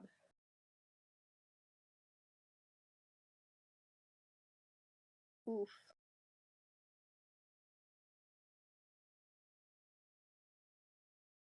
Joe, do you know Dave from middle school? No, I knew Dave from David, is what I call him. Do you guys call him Dave at work? Yeah, we call him Dave. Well, for mine, it was a bit difficult. I called him Dave because I hadn't seen him in like 6 years, and I didn't realize he was my cousin. Oh, very good. I did not recognize him, and so I called him Dave. And if I'm referring to him in the, that's what my grandma calls him. That's what we've always called him. Yeah. But I've known him from high school. We were in band together. Oh. Yeah, so we were in band together, and he was a year ahead of me. And then after high school, or like towards the end of high school, we started hanging out at David's place, most of the time, and that's where we hung out between classes at PC and stuff like that, because he lived just around the corner. Yeah. Oh, we're telling stories now, huh? Yeah, I was wondering if he was one of the No. BMS boys. I was not. No, not one of them. Not that was the other half, basically. But, Wait, Dave, what instrument did you play in band? 4th grade through 10th grade, I played alto saxophone. 11th and 12th grade, I played the motherfucking tuba. Aw, yeah. I remember Nerd. a girl wanting to do that at Monachi, and the teacher had to turn her down because she did not meet the height requirement. You have to be bigger than the tuba. Yeah, she was like 4'9". Holy shit. That is not bigger than the tuba. Yeah, she could play it sitting down, but if she had to stand up, she could not do it. Yeah, concert season tuba, no problem. Marching season tuba, problem. Yeah. I, like a big dummy, did not grab a beer. I will be right back. No, I will say though, the dramatic moment when we realized me and Dave were relatives was shocking. When did you guys find that out? Just like while you were working at the library? We Oh, found that work out like what's it called? 2 months ago, I think. And Yeah. we were Andreas works with him, and they were doing the vaccine clinic thing where you can do the vaccine and get a coupon. Mm-hmm. One of our cousins, either Roxanne or Chelsea came. Chelsea, my stepsister. Yeah, your Okay. stepsister, my cousin, and he recognized the last name Uptane because my grandma still has that name from when my pop passed. And he asked, and then it was like, duh, nah, as everyone slowly realized that we were relatives. Right. I just imagine the meme where the two Spider-Mans are looking at each other like they're both shocked. Oh yeah, no, it was like a world collapsing moment of trying to identify two people. My grandma has seen a picture of you now, Dave, and she kind of understands why I wouldn't have recognized you on first instinct. Yeah, the beard and short hair are very different. I was used to like dark emo. Yeah, and extremely skinny. I wore black stuff all the time. Yep. Yeah, But I and turned. he bowling. Chelsea was still standing in front of us, and I turned to Andreas and said, "That's why she looks so familiar." And like, yeah, it was one of those things that was like nagging for a while, but it's like, I don't know. People tell me. No, I thought you were familiar when I met you too, but it wasn't your appearance; it was your voice. Yep. That's what sounded familiar. And then it was like the moment I realized I had like Wii bowling flashbacks. And I was like, oh my God. Yep. And then I told my grandma and she thought it was hilarious. I mean, in all fairness, it is absolutely hilarious. Oh yeah, because she was like, you're a dumbass. Equally dumbass as you and I. Uh-huh. Oh, funny. Andreas, you've been quiet. You here? Yeah, I'm here. I was doing like the classic Microsoft Paint sketches of characters. Oh yeah. Nice. That's Don Swanson or Don Lonson. Don Lonson. Wait, can Joe, can you see like the previous like messages in our Discord? Yeah, he should be able to. Oh, just Yeah. hold on. Scroll up until you see Bink on top of Hans as he throws down a door. Oh, that was a good one. April 6th. I got it. There it is. I like it. If you keep going up, you'll slowly start to see stuff from our other games, and it gets good. Like the piss cheese soup. Yeah. Running. These are. I like these. These are really cool. Yeah. I love this. So, if you look in maps and things, there are 3 maps which were obviously put together by yours truly in a map drawing software, and the most recent map looks like this hand-drawn thing. That's because that map is the region that Andreas's character comes from. So I gave him a map, but told him the other characters don't have this map, so you can't just show it to him. So he's like, I'll draw it. And I was like, dude, that's great. If you want to draw a rendition of your map for them, So he hand drew a map and basically in character like gave it to his party members and said, "Here's a loose rendition of the area," but he just drew it. It was just for fun. Oh, by the way, this was the other house we were referring to. It's like you find it if you scroll back far enough, but bam, my pride and joy.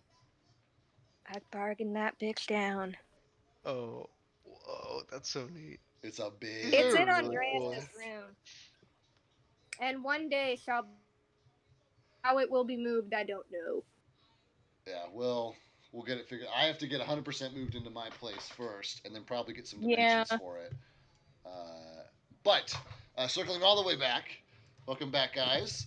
Hans is at this moment still unconscious. Dawn and Bink have made their way into the hallway, and Dawn has aggressively said something to the dwarves, though I don't remember what. Someone needs to get him some help, or someone's gonna get punched in the face. And then Bink had pointed also and said something, croaked something. Yeah, I think it was just like wake up, like telling them to wake him up. Yeah, Mhm. Norbis and Dazzlin are gonna like turn to each other. It's like, do you have any? Do I have any? And they're gonna like pat their stuff. You're just like want to open a satchel and like look at it and like rummage through it. Like I thought you had it, and the other one's like, no, I don't. Did we use that already? Oh yeah, remember the cave in? Oh shit, the cave in. And then like they both turn back to you simultaneously, and they're like, we don't really have anything that can do that. That's kind of why we needed you guys. Where's the nearest place that we can take him to? That he can sleep. They're gonna like point behind them into the room that you found Hans and Bink sleeping in earlier, and they're gonna say, "But if you want to get him some actual help, you'll have to head back to Phandelver." I'm gonna look at Bank. Bank. Pink's just gonna nod. Mm-hmm. Let's go. Okay, you're gonna take us there. We're in no condition to travel. We're gonna stay here. There's a dragon out there. No. Oh, the dragon is outside, like outside this place? Somewhere. Isn't that what you? I don't know. You're the one who said. Wait, no, it wasn't you. And then like points at Bink. You're the one who said there was a dragon.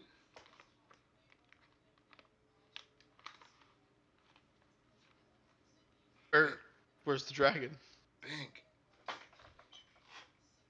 I was told to tell them that there is a dragon Right. coming. That's what she said. The frog. That there's a dragon. We're not going out there. I can't outrun a dragon in this condition.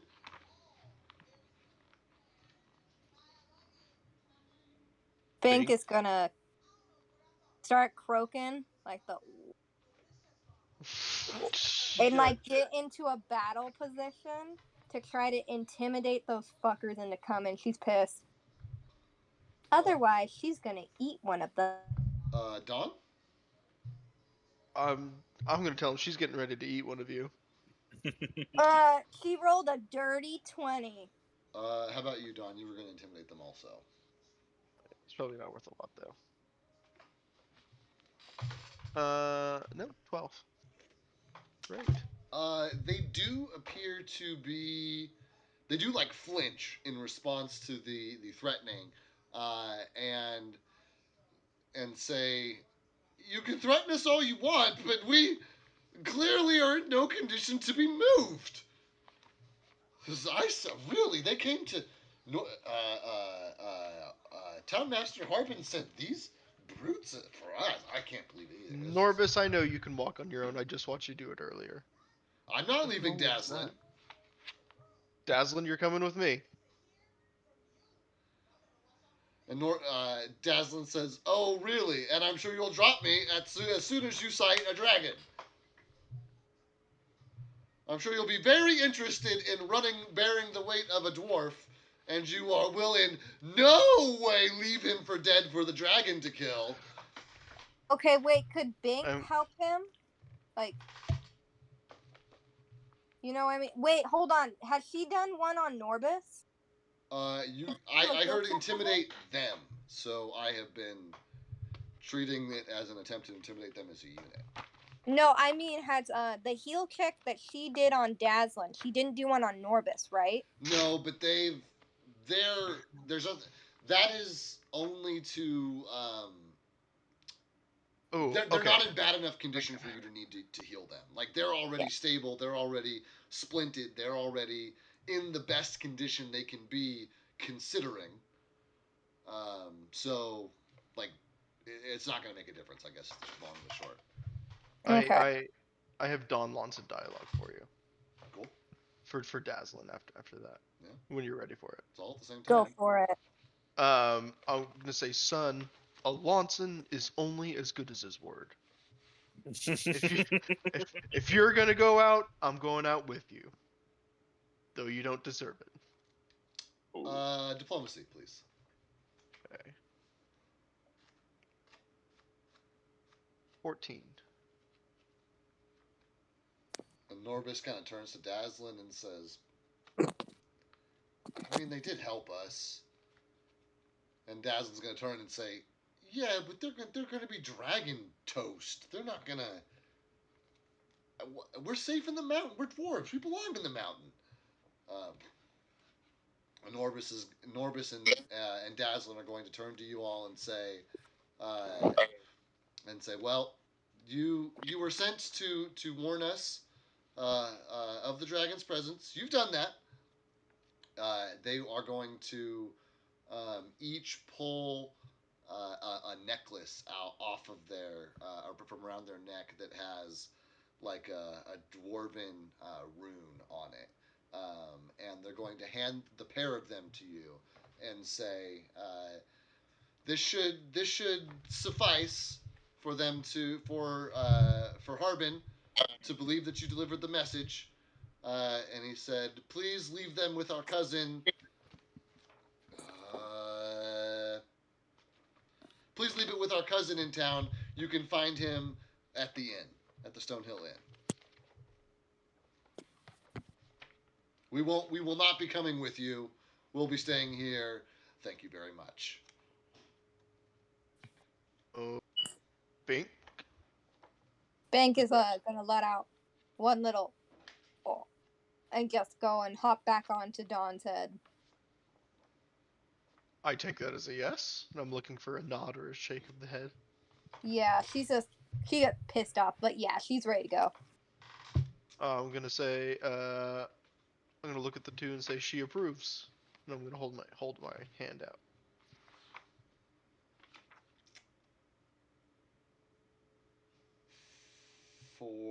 I think I missed something. The necklaces, right? Yeah. They're gonna hand those to you easily. Yeah. Right. Yeah. So I hold my hand out and get those, and let's see. He's gonna come back in about an hour, so we could sleep it off and wait for that. Right? Yeah, and I mean, it would be reasonable for a pair of adventurers to know that in his condition, Hans should see a healer, but he probably could sleep it off. Yeah. But you don't know exactly how long sleep it off is going to take him. You guys are not trained healers. I'm gonna look at Dazzlin and Norbis. I'm gonna say, do you know what time it currently is, or have an idea? Oh Lord! Since dwarves live under the mountain for so long, I figure if anybody's gonna know how to tell time in a dungeon. Oops. And one of the dwarves pulls out an ornate golden pocket watch and flicks it open and says, "It is 8:07," and flips it shut. AM or PM? PM.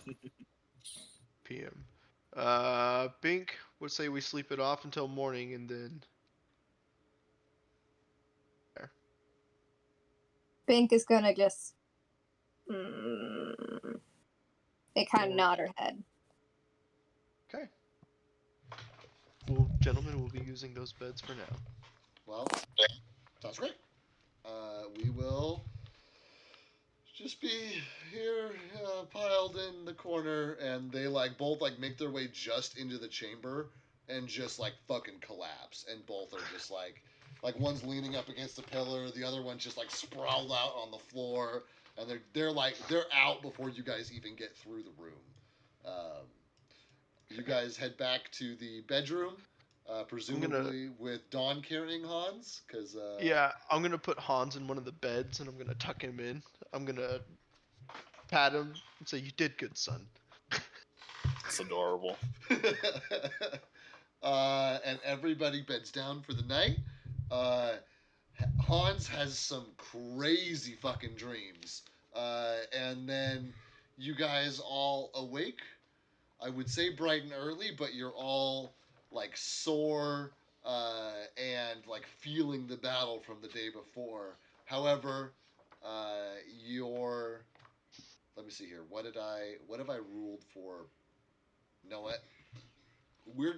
Normally we play by Pathfinder rules, which have a set number of hit points you regain after every rest. However, I'm playing out of a book that is written D&D 5e, and it's balanced for D&D 5e, and in D&D Oh, that's why we're getting fucked. And in D&D 5e, every time you take a rest, you get all your hit points back. So congratulations, everybody! You got all your hit points back. Wait, can Bink be sleeping on Han's stomach like she normally does, like the curled up cat? Yeah, Bink and Hans was unconscious. You guys could have, jiggly puffed him and drawn on his face with a Sharpie. As far as I'm concerned, I mean, wait, you're gonna... jiggly puffed? What's that mean? Oh my god. That oh is. My god. Oh my god. That is an old school Pokemon David. reference. David. That is.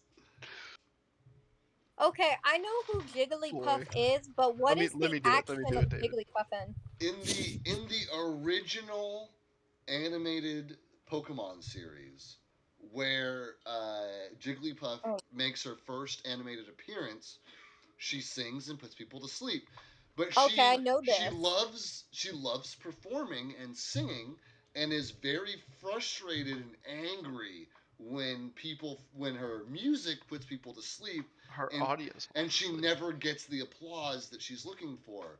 So she carries around a Sharpie with her, and whenever somebody falls asleep during one of her performances, she draws glasses and mustaches and squiggles and clown faces and shit on her sleeping audience members. And it's just a thing Jigglypuff does. Oh my goodness. No, I knew she sang and people fell asleep. I didn't know she was mustaching them. Yeah. In the original animated series, she also carried around a Sharpie and fucked with them when they fell asleep during her performances. It was really awesome. In the live action one, she does that, as in sings. However, I don't think she Sharpies anyone. She just gives this look as if she has a murderous intent. Yeah, and that was a constant for the animated series as well. So it would be, she finished singing, and she goes from twinkly eyes and cute to looking at her audience, and then it would be a panning shot of everybody in the room sleeping, and then it would be a shot of her again, and then either grumpy or the murder eye, and then she would immediately go into Sharpie mode. So. That is, it's out of the vault. That is a relic from the past right there. But you guys all successfully sleep for the night and awake the next morning with all of your hit points. Dazzlin and Norbis are still in rough shape, but when you find them, they are walking. They are both walking and supporting their own weight. And it's the next day, 10 a.m., bright and early.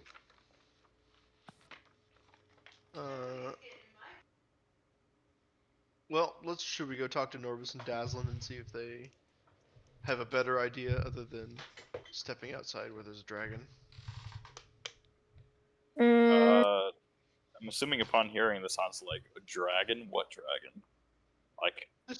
This is what I came here for yesterday. This is how we introduced each other to ourselves. There's a dragon flying around. There's a dragon flying around. Doesn't mean it's here. We should be able to get back in town. Oh, they made it sound like he's right outside. I should know that. I should know that he's not. I should know that he's not. God damn it. It's dwarves. What can you do? Oh, fuck. Let's get out of here. Let's get out of here then. Don Lawson has had enough. Yeah. Bink is gonna jump on Han's helmet. And you guys gonna make your happy way back or what? Yes. Yep. Yes. Hans? Yes. Okay. At least we didn't have to carry him. Oh my god, that is... This was a wild encounter, you guys. Okay, hold on. I gotta find something real quick. Give me a second. It's the problem of running this bullshit out of the fucking book. Okay, here we go. Isla, what are you doing, pretty girl? Oh, perfect. Huh? Okay, you guys arrive back in.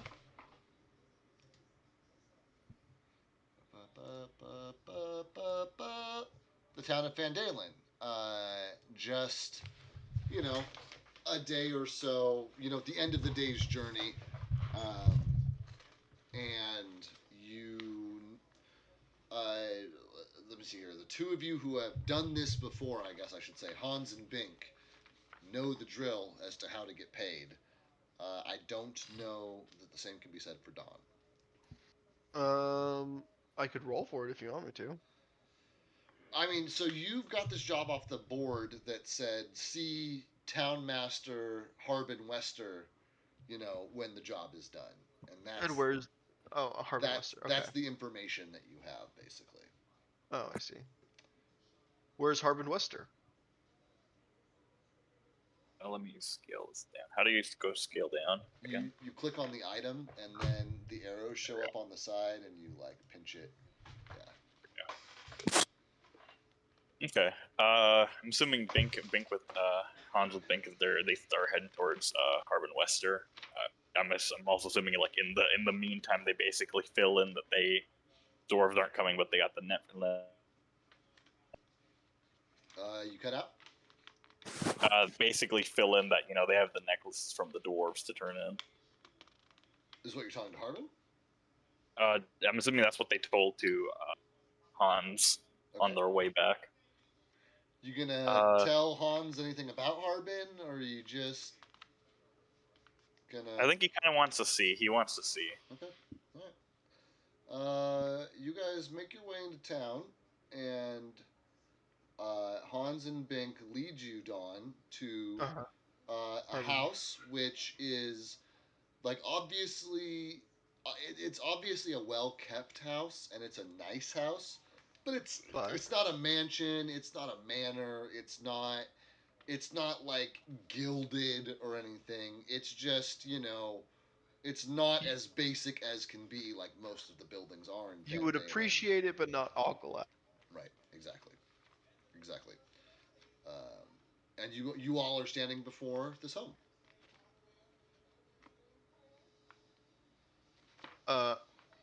Is this who pays us? Yeah, Hans is gonna knock on the door, pretty harshly. So you're gonna go with some force? Yeah. And you hear coming from inside, if you're a dragon, don't eat me! I'm not tasty! It won't be good! Do you know this man? A little bit. I wouldn't call him a friend. Hans is going to be like, we came to get the reward. We warned Dingle and Norbert about the dragon. Dingle and Norbert? Who's Dingle? You mean Dazzlin and Norbus? Yeah, the two dwarves at the mount. Dingle and Norbert. Oh, wonderful! Oh, wonderful! I'm so glad to hear it. Have you brought them back to town, back to safety? There was an incident. They didn't want to leave. That's a new voice. Who Who are you? The man who's trying to get paid. Don Lonson. Uh-huh. So there's 3 of you now. Yes.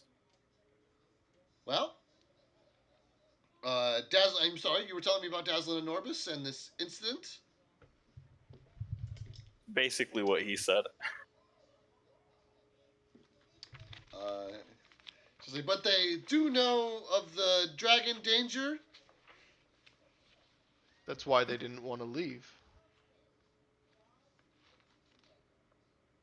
Roll a... The 2 of you who have talked so far, roll a diplomacy check for me, please. We're going to see how convincing you are. 19. That's pretty convincing. Let's see. Let's find. Would it? I have a thing that gives you a plus on diplomacy if you're negotiating payment for quest. Would it count there? Sure. Okay. So it's 14. What's diplomacy? 14. Oh, wait, no, 16. Flash, 16. Okay. Harbin says, well, as long as they've been told, I'm not surprised. Dwarves in their mountains, you know. He says, one moment, please. And you hear some, like, shuffling and scuffling behind the door, and it's quiet for a moment. And you guys have, you know, like a second or two to yourselves. Is he not a dwarf? Haven't seen him yet. He hides in his house. Well, as long as we get paid. And you hear more like True. shuffling and scuffling as, Harbin presumably is now back on the other side of the door. And he says, well, as promised. And then you hear a scraping sound coming from the bottom of the door. And Dawn looks down and sees 1 gold coin slip out from under the door. And a 2nd gold coin slip out from under the door. And a 3rd gold coin slip out from under the door. And Harbin is just sitting there feeding these coins through one at a time to pay you. And how many does he owe us? I believe he owes you guys, and I don't know what I said before, but I'm going to retcon it. He owes you guys 100 gold coins apiece. So I'm gonna look. No, please. You're gonna open this door and give us all this gold. I'm not gonna sit here all day for this. You're getting paid. Just be patient. 7th coin. 8th You're gonna coin, open the door, 9th or I'm gonna coin, let this guy 10th coin. break Can it Bink down. jump down and get by one of the coins? Yeah, Bink can do whatever she wants. It's fine. He's gonna push one of the coins back in.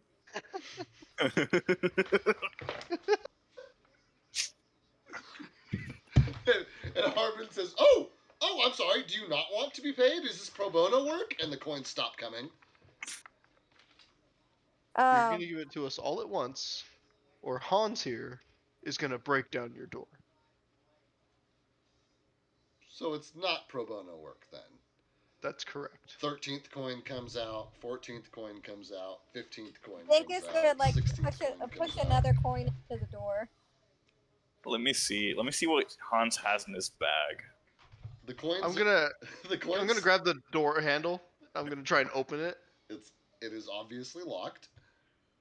Can Okay. Bink try to pick it? I mean, yeah, absolutely. Bink can do whatever she wants. And he's still doing the coin thing? Yeah, 15th coin, 16th coin, 17th coin, 18th coin. He owes us 100 apiece. 19th coin, 20th coin. Yeah. What skill do I use for pick? 22nd, disable device, 22nd coin, 23rd coin, 24th What's coin, 17 plus 9? 25th coin, 26. 26th 26th. Okay, coin. Bink rolls a 26 on the pick. And she does hear the tumblers, click in place, but it's an audible sound.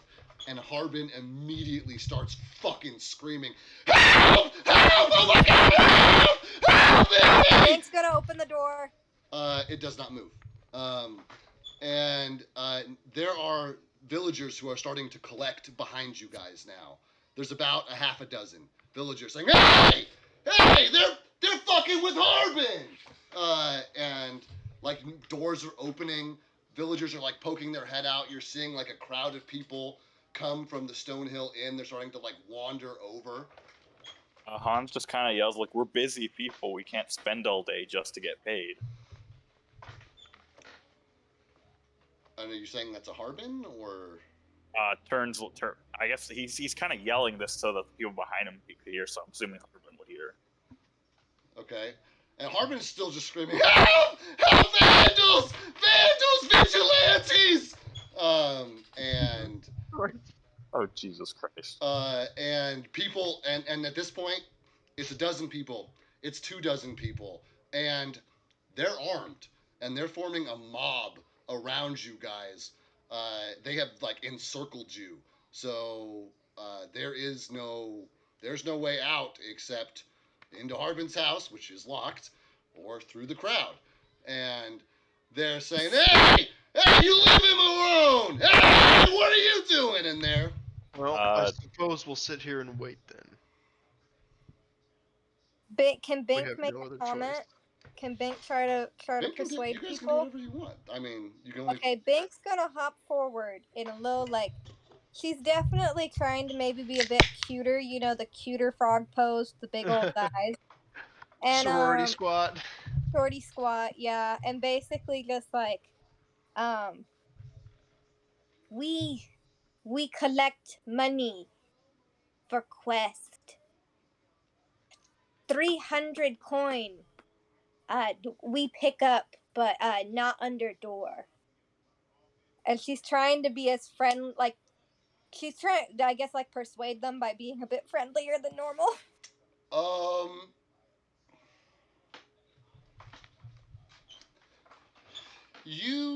Persuasion is a skill used against an individual or two traditionally. I don't know What if about you. I don't know if you. I don't. Jennifer, have you ever heard this phrase? Mob mentality has an IQ of 0. No, but I understand it. And that first person who pointed at you guys in the first place and started hollering, "Hey, they're fucking with Harbin!" That guy like turns to you guys and says, "That's how he pays everybody. He's a paranoid dude. He's paying you. What the fuck is your problem?"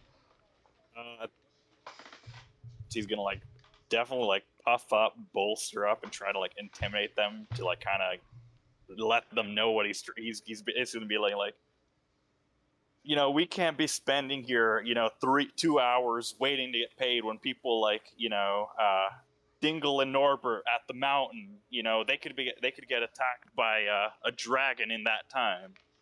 It's not that we're impatient; it's that people's lives are at stake, and I wouldn't expect you guys to understand. That's good. Roll diplomacy. I appreciate the effort that went into actually trying to convince somebody there.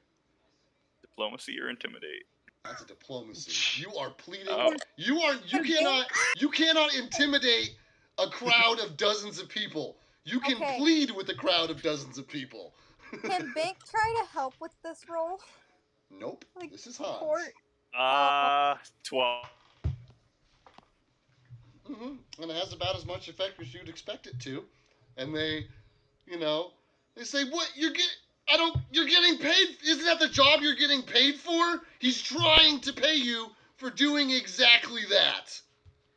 And we could be doing something else if we got paid up front. We're not asking to go into his house. Who the fuck gets paid up front? You get paid after the job gets done, like everybody else does. What's with the fucking adventurers these days, man? Shit. Tell him to install a doggy door then. Can I do a perception while this is going on to see how many coins we're at? Yeah, you can. Is he like counting them? No, he stopped. He stopped when you guys tried to pick the lock and break into his house while he was paying you. He stopped. He's still screaming, "Vandals! Vigilantes, save me!" He's still like fucking. Hold on. Is this like a gate door or a door to a house? This is like a door to a house. Okay. Damn it. Okay, I was gonna say if it was a gate door, she could like throw a little bag over, and then he could throw the bag back over. No, it's just a regular door to a regular house. And you know what, guys? It's now a constant in the games in these games that I've run. Every party does not want to get paid under the door. You guys don't actually spend any time doing it, but everybody has had a problem with it. like nobody is cool with getting paid under the door. Don Launton has had about enough. All right, fine. Wait. I'm gonna say that to the man who's haggling us. Ugh. Well, wait, okay, Hans, you've had some feelings that you've expressed. He's still within reason. He's not in a rage, so he's just gonna. We'll wait. He can take 20. He can take maybe 10 of those villagers, not the 40 or whatever that have come out at him. I mean, it's 24. It's like 20, between 20 and 30. Yeah. Yeah. It's not a huge village, but and Joe is the only person who did not get the benefit of the greeting or of the intro. But in the very first intro where the town of Phandelver was announced, it was specifically mentioned that it does not have like a guard, quote unquote, but that most villagers, most residents, like keep arms in their home should the need arise. So it's a very like casual, because it's Right. Phandelver is one of those cities that is like It's a stand your ground state. Right, it's an old ruined city. It's an old ruined city that like Wild West style adventurers have come out to like rebuild because of its proximity to the mountains and the like valuable resources and lost mines. I see. Excuse me. So anyway, so it's stand your ground, exactly. So I'm sorry. So you guys are surrounded by this. Hans and Dawn have both made statements to the crowd about standing down. Basically, Bink, where are you at? Bink's just gonna go over and knock on the door. And then She's gonna hop over and knock. And the haggler says, you just hear Harbin on the inside. Oh God! Oh my! Bink kind of tries to speak through him to the door, I guess. What if you put coin in bag and they watch and we walk away and then come back for the bag when it went outside. I won't. I won't be doing that. I won't open this door, especially after what you just pulled. Could you toss it out the kitchen window? I will do no such thing. Then start sliding it through the door. And the crowd is like looking at each other, and they're like, "You," and the guy, "You all right in there, Harbin? You doing okay, man?" Harbin's just, "Yeah, hi, a moment." You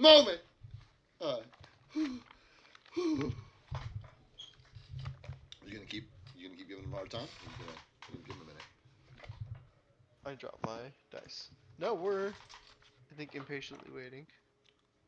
Hans is doing his breathing exercises to calm down too. Bink is gonna take out one of her coins, and she's gonna one of her silver coins, and she's gonna give it to him. She's gonna slide it under the door. And I don't even. And you just hear Harbin just like still collecting himself on the other side. Just breathe, Harbin. Just take a breath. It's not a dragon. Your town is safe. It's okay. And after a few minutes of this, you guys will give him a few minutes. Some of the townsfolk get bored, and the 24 dwindle down to 10 or so. But there's definitely a lot of people on this street still doing the rubbernecking, keeping an eye out kind of thing. But there's only about 10 like armed individuals like standing in a semicircle around you at this point. And the Harper takes a deep breath and says, "Well, if you're done threatening me, We've been done. right, We're waiting. right. I lost count. How many coins are out there?" Can Bink count them real quick? Yes, Okay, how many coins? 27. 2, 7. You have the high bluff skill. She already gave him a straight answer. Yeah. He says, "That sounds right." Okay. 28. 29. 30. And after about 15 minutes, you guys end up being paid. God. Can Bink knock on the door? David. again? It's in the book. It's actually in the book. No, it's not. It is. It is. It It is. It is. is. Oh I'm my not going to attest to God. it. Whoa. I mean, it has been expertly DM'd by a DM who knows what he's doing. It has been expertly DM'd. But yeah, because it's one of those things where, and I'm gonna pull back Oh, the curtain boy. a little bit. The book says like Harbin pays the individuals 1 coin at a time under the door. That's what the book says. That's what it gives you. That's all it gives you. And then when your players do not want to accept this fact and start trying to break down the door, it's up to you as the DM to figure, shit, what are the consequences to this shit right now? To random adventurers trying to break into the town master's home. How does the village react to this? And like, that's the DM's job. So, anyway. I love it. Can Bink knock on the door again? Yes, and what do you want? I paid you. You okay? Of course I'm not okay. You want handkerchief? I have my own, thank you. And you hear the sound of a nose being blown behind the door. Bink is gonna take out a little tiny pad in one of her little pockets and kind of shimmy it under the door. It ain't much, but let's hope it gives us good favor. Oh, well, I guess mine is a little icky at this point. And you see like, the last little corner of it like disappear under the door. You hear him blow his nose one more time. Thank you.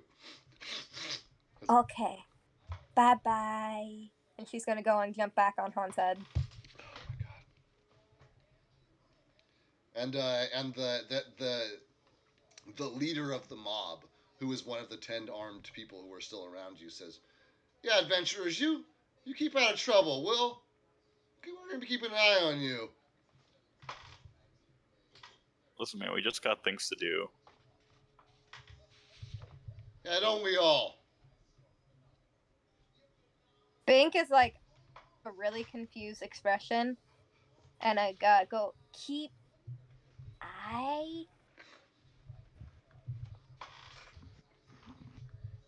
Give eye? Oh God. Is that to the mob To the leader? guy, yeah. Yeah, she's saying this in a very much like confused tone. He's gonna say, "What?" And he's gonna just like shake his head. "We'll be watching you. What the fuck?" Ah.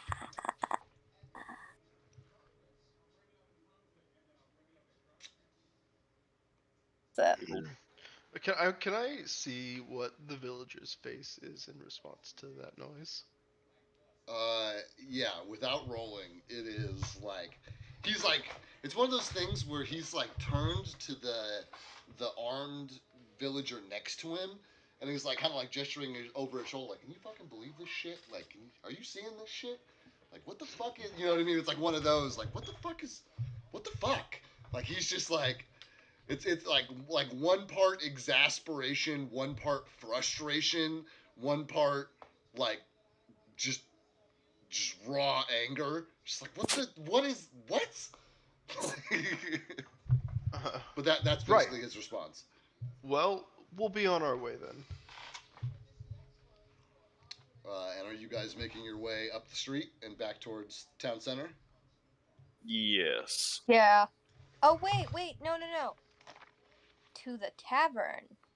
Right, the Stonehill Inn, which is here, Yeah. this building. So you'll need to come up the street and then into the town center and then past it to the.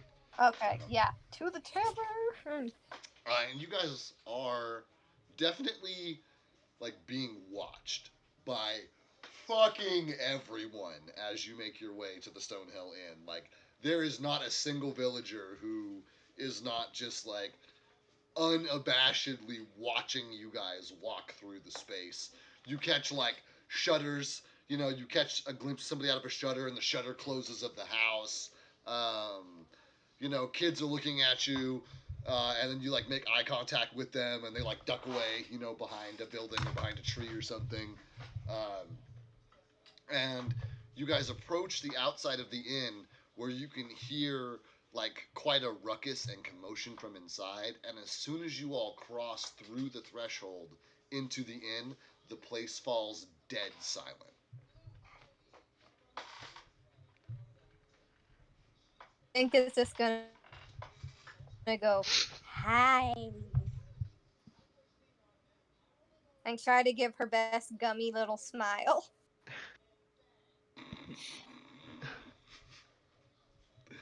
Roll diplomacy check. The other two, what are you doing? I think Hans is attempting to like smile and like wave, to help with this. 21 Ron is just grumpy. Ron is just grumpy. Hans, roll your own diplomacy check. Don rolls diplomacy check? No, Hans rolls diplomacy check. If Ron is grumpy, okay. Ron's just grumpy. Nat Bink- 20. Bink got a 21. What's your final on that nat 20? 20. Okay.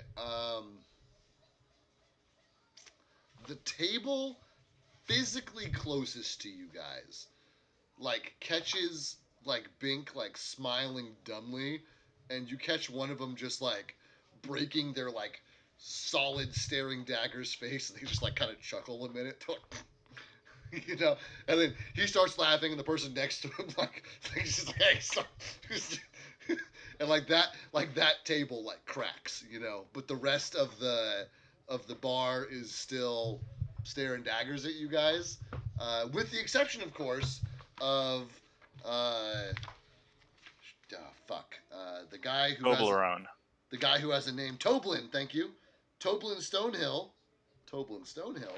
the human proprietor, a short, friendly male of the Stonehill Inn, who just like, waits until you guys get a little bit closer to him. He specifically does not like a holler across the empty space. He like waits till you're closer. He's like, hey, welcome guys. You need something? Hansel's going to get basically a meal. Bink, dwarf, brother. There are a lot of dwarves who live here who have kin. Is there someone in particular? Dazzle, Nobis. Oh, Dazzlin and Norbis. Oh, that job on the board. Yeah, I remember seeing that. Did you guys? Are they okay? Did you go out and did you take that up? Oh, I bet you did. I bet that is. I bet. And he looks over the lot of you. He's like, I bet you all just got paid for that job. As a matter of fact. Bink is gonna smile and just nod. I was like, yeah, how'd you know? Word travels fast in a small town.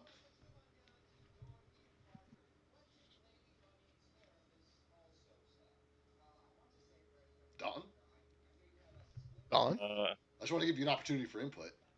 Oh, I have no input to that. That's fine. That's all good. It's all good. If he's asking for my order, I have something. Yeah, you'll have to place it. Oh. Yeah, he asked if you needed anything. Can I do? Oh, wait. Bacon and eggs. Okay. Well, I should be able to scramble that up for you. Scrambled, I assume. Scramble that up. That's what you want. Yeah. Yes. Is that what you want as well, sir? Looking at you, Hans. Is that? Yeah, as he's just like make sure to add some hearty meat in there too, as well as the bacon. That's what the bacon's for. Absolutely. And he like cocks his head, looks at you. I don't think I have any insect type food. Boiled eggs. Boy, two eggs? What? How many? What do you? How do you? What's your appetite like, young frog? She's gonna hold out 5. Oh, okay. Okay. I will go get that started momentarily. Anything to drink?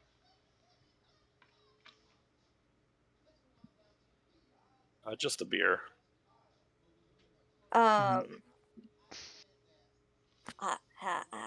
Big water bowl.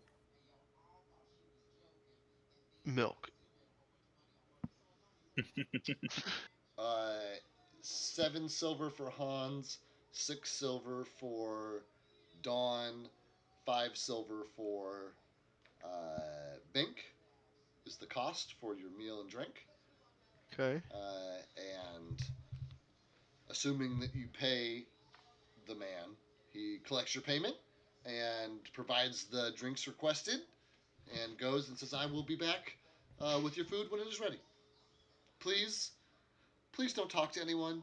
Please just keep to yourselves. I think that'd be best for everyone. Okay. Bink is gonna turn to I guess both of the guys and be like a necklace. Oh, I have the. Who were we supposed to give those to again? The brother. Oh. Shoot. Whose brother? Dazzling. What was his name? Dazzling. Dazzlin? Dazzlin's brother. We need to find Dazzlin's brother. I believe they're both brothers. Dazzlin and Norbert are brothers? Yes. Okay. So we need to find the third brother. Correct. From the same mother.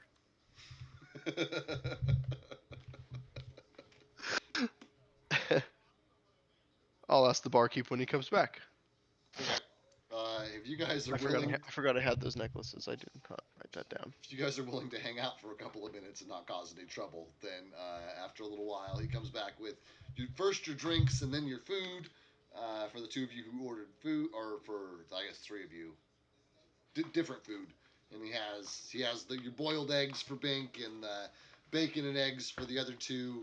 And he says, I hope you'll let me know if there's anything else I can do for you. We are looking for, and I'm going to pull out the necklaces. Dazzlin and Norbus's. Norbert. Norbert. It's Norbert. Norbert's brother. Well, he told us that these would be good enough to show that they came from him. They came from those 2. Dazzlin and Norbus are brothers. Did they have a third? There isn't a third brother that I know of. They have I believe they have a cousin here in town. Cousin. That's basically a brother. Yeah, could you tell us where he is? Or how we might find him? He's actually has a room here in my inn. He's in room number 3. Could we send a note up to him? can send whatever you like to him, I suppose. What do you need from him? Actually, I do not know what it is that we need from him. We We were just just need to hand supposed to him back. deliver it. We were supposed to deliver what? Just the necklaces. Oh, we're just delivering these necklaces to him. Oh, well, I can make sure he receives them if you leave them with me. Yes. Let cousin know they safe. I will do that. He'll be glad to hear it. I know he's been worried about them. As a matter of fact, it's probably his gold in your pocket. Oh, is he the one that paid us for this? He's the one who put up the bounty for who paid the cost of the bill for the town. You think that the money for these jobs just comes out of thin air? Assumed it came out of the town fund. And how do you assume it gets into the town fund? Taxes. Through the taxpayers. Tax. He says, and generous donations. When they say taxes, I'm gonna laugh at that. To say, son, if they use a town fund, that's all fine and dandy. But it should be a private town fund made by donations for the town's members to contribute to. I believe they're Are not taxes just mandatory donations? Mandatory donations. While all of this is happening, wait, did he bring the big bowl of water for Bink? yeah. You got that He's first. just gonna like put her head in it and kind of move her head around to moisten her face and eyes. She's not gonna drink it. You're going to soak in it. Does she She's make gonna any of the drink like it. throaty frog noises while that happens? The, like, Kinda, yeah. She's like croaking and doing that. She's gonna drink it, but she needs to like moisten. So, from everyone else's perspective, I want to get this right. You let me know if this is correct. Toblin sets down a bowl of water in front of you, a mug of milk in front of Dawn, and a mug of beer in front of Hans. And you basically pick up the bowl, dunk your head and face in it, like roll around, croak a little bit, like make sure you're good and soaked, like pull yourself up, face dripping. You then pick the bowl up and drink your face juices out of the Not bowl. just yet. She's also gonna put her hands in it and wipe up and down her arms and legs and then drink it. Awesome. gotta Everyone stay in this moist. place looks disgusted. Absolutely disgusted. Hey, she is a frog. Frog gonna do what frog gonna do. Oh, I know, and I applaud you for doing it. I'm just letting you know that all of these humans and dwarves and orcs and shit think that shit is disgusting. They can deal. 224 years old. I've seen a thing or two.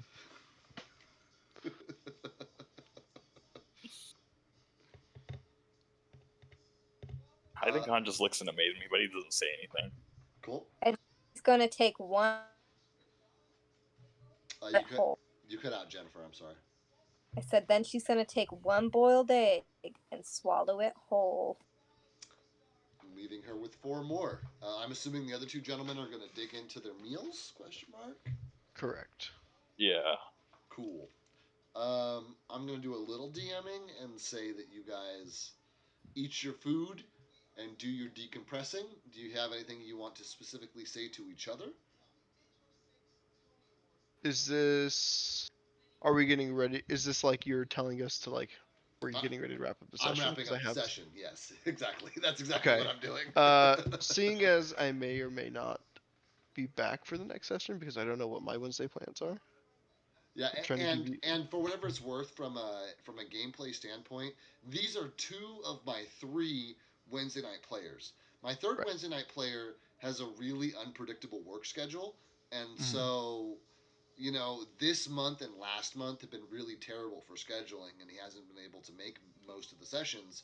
But the month or 2 before that, he made like 7 out of 8 sessions. So it's kind of one of those things where if he can't make it, I run this campaign with these two, and if he can make it, we run our regular deal. So I don't know when the next time we'll play this campaign is either. Could be next week, could be a month or two from now. I don't know. So I'm gonna give my character a sense of reoccurrence. So I'm gonna sit up. She's here. Ooh. Is Sa- it me? Sammy. She's here. And I'm gonna throw my bag on and say, I'll find you in a week. And I'm gonna skedaddle out the door. Oh, I I'm- love I'm- it, Joe. I love it. I like that idea, like the visual of like him, like kind of like being a little crouched over, hands up, football style, and be like, "She's here. I'll see you guys in a week." As he starts walking backwards, and goes- Hobble down my food, slam the milk, slam the cup on the table, and I'm gone before the barkeep can even turn around. Oh, that is great. That is great. Oh, Bink man. is just looking around like hella confused, and she's gonna turn towards Han. And like I think Bink is slowly starting to pick up on like humanoid social cues, and she's just gonna be like, "Me caused, me cause." No. Oh, Hans, okay. Me good. yeah, the witch Sammy that we need to be worried about. She witch. Yes, She hag witch. that and more. Oh. We should go talk to her. I mean, we don't know what. She could sell potion. I mean, we don't know what Sammy looks like, so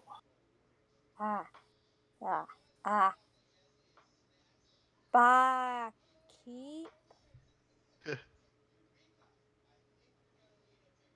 which was that? That actually. Barkeep. Are you like looking for the barkeep? Yeah, she's kind of calling out. He's like tending to other patrons. You will have to make yourself known. Make a stronger effort to make yourself known, I guess. Tobler. And he looks over. Oh, one moment. And he like gives you like the finger as he's like finishing, taking order from somebody, and is like. Bink's gonna pouring put her drinks and one stuff. finger up in response. And he, okay. And after he's done with his patron, takes him a minute or two, but he comes back over and finds you. Yes. You know Sammy? I, the name does not ring a bell. Had. Paint picture. You're an artist? I'm sorry, I'm not sure. Tell him about Sammy. I mean, I love it. I think Hans looks over to her and he's like, I know as much as you do. I can't, She witch. Might sell potion. I will be sure to write like a bio of Sammy Do it, please. just for this. Because just because I run most of the game out of the books doesn't mean that you guys can't add shit to that. This is the foundation, and we build upon it. I will be more than happy to provide something so you know what kind of hellscape I'm entangled in. I love it. And I'm sorry. So circling back to Bink and Hans, Bink I think is telling Hans to tell Toblin about Sammy. Is that a correct assessment? Yeah, and then basically he said, "I don't know," and then Bink basically told Tobler that she's a witch who might sell potions. What's his Hans No Godons? He's just like he's like wanting to add in like you just keep an eye out for someone named Sammy. Oh, And good. no, I think that's it. Oh, okay. Well, yeah, I will do that for you guys. You don't need a beer or any more food or anything? We'll probably get a room to for the night if you're ready to go, Bink. That'll be, there's two of you? It's 2 gold for the night then. Hans is gonna give him 2.5 just for the keeping an eye for the keeping an eye out thing. He absolutely picks up on that and says, thank you very much. And he hands you a key and says, you're in room number 4. And I will keep my ear to the ground about any Sammy. And I'm going to take a little I love it. creative license here and say the two of you make your way up to the room, bunker down for the night, rest until morning, and we will be able to start our next Icefire Peak, Mine of Phandelver adventure with you guys waking up in the Stonehill Inn, and we'll call that the end for the session. So give me a second. I'm going to end the stream, and I will be back momentarily. Thank you guys for joining us, for watching, for hanging out. Things are a little different on Wednesdays sometimes, and we gotta stay adaptable. That's what humans are all about, right? Adaptability. This has been the Lost Mines of Phandelver / the Dragon of Icespire Peak. Actually, I think it's been only the Dragon of Icespire Peak. I don't think I've done any Phandelver yet at all for this group, but it's coming eventually. Catch you guys later.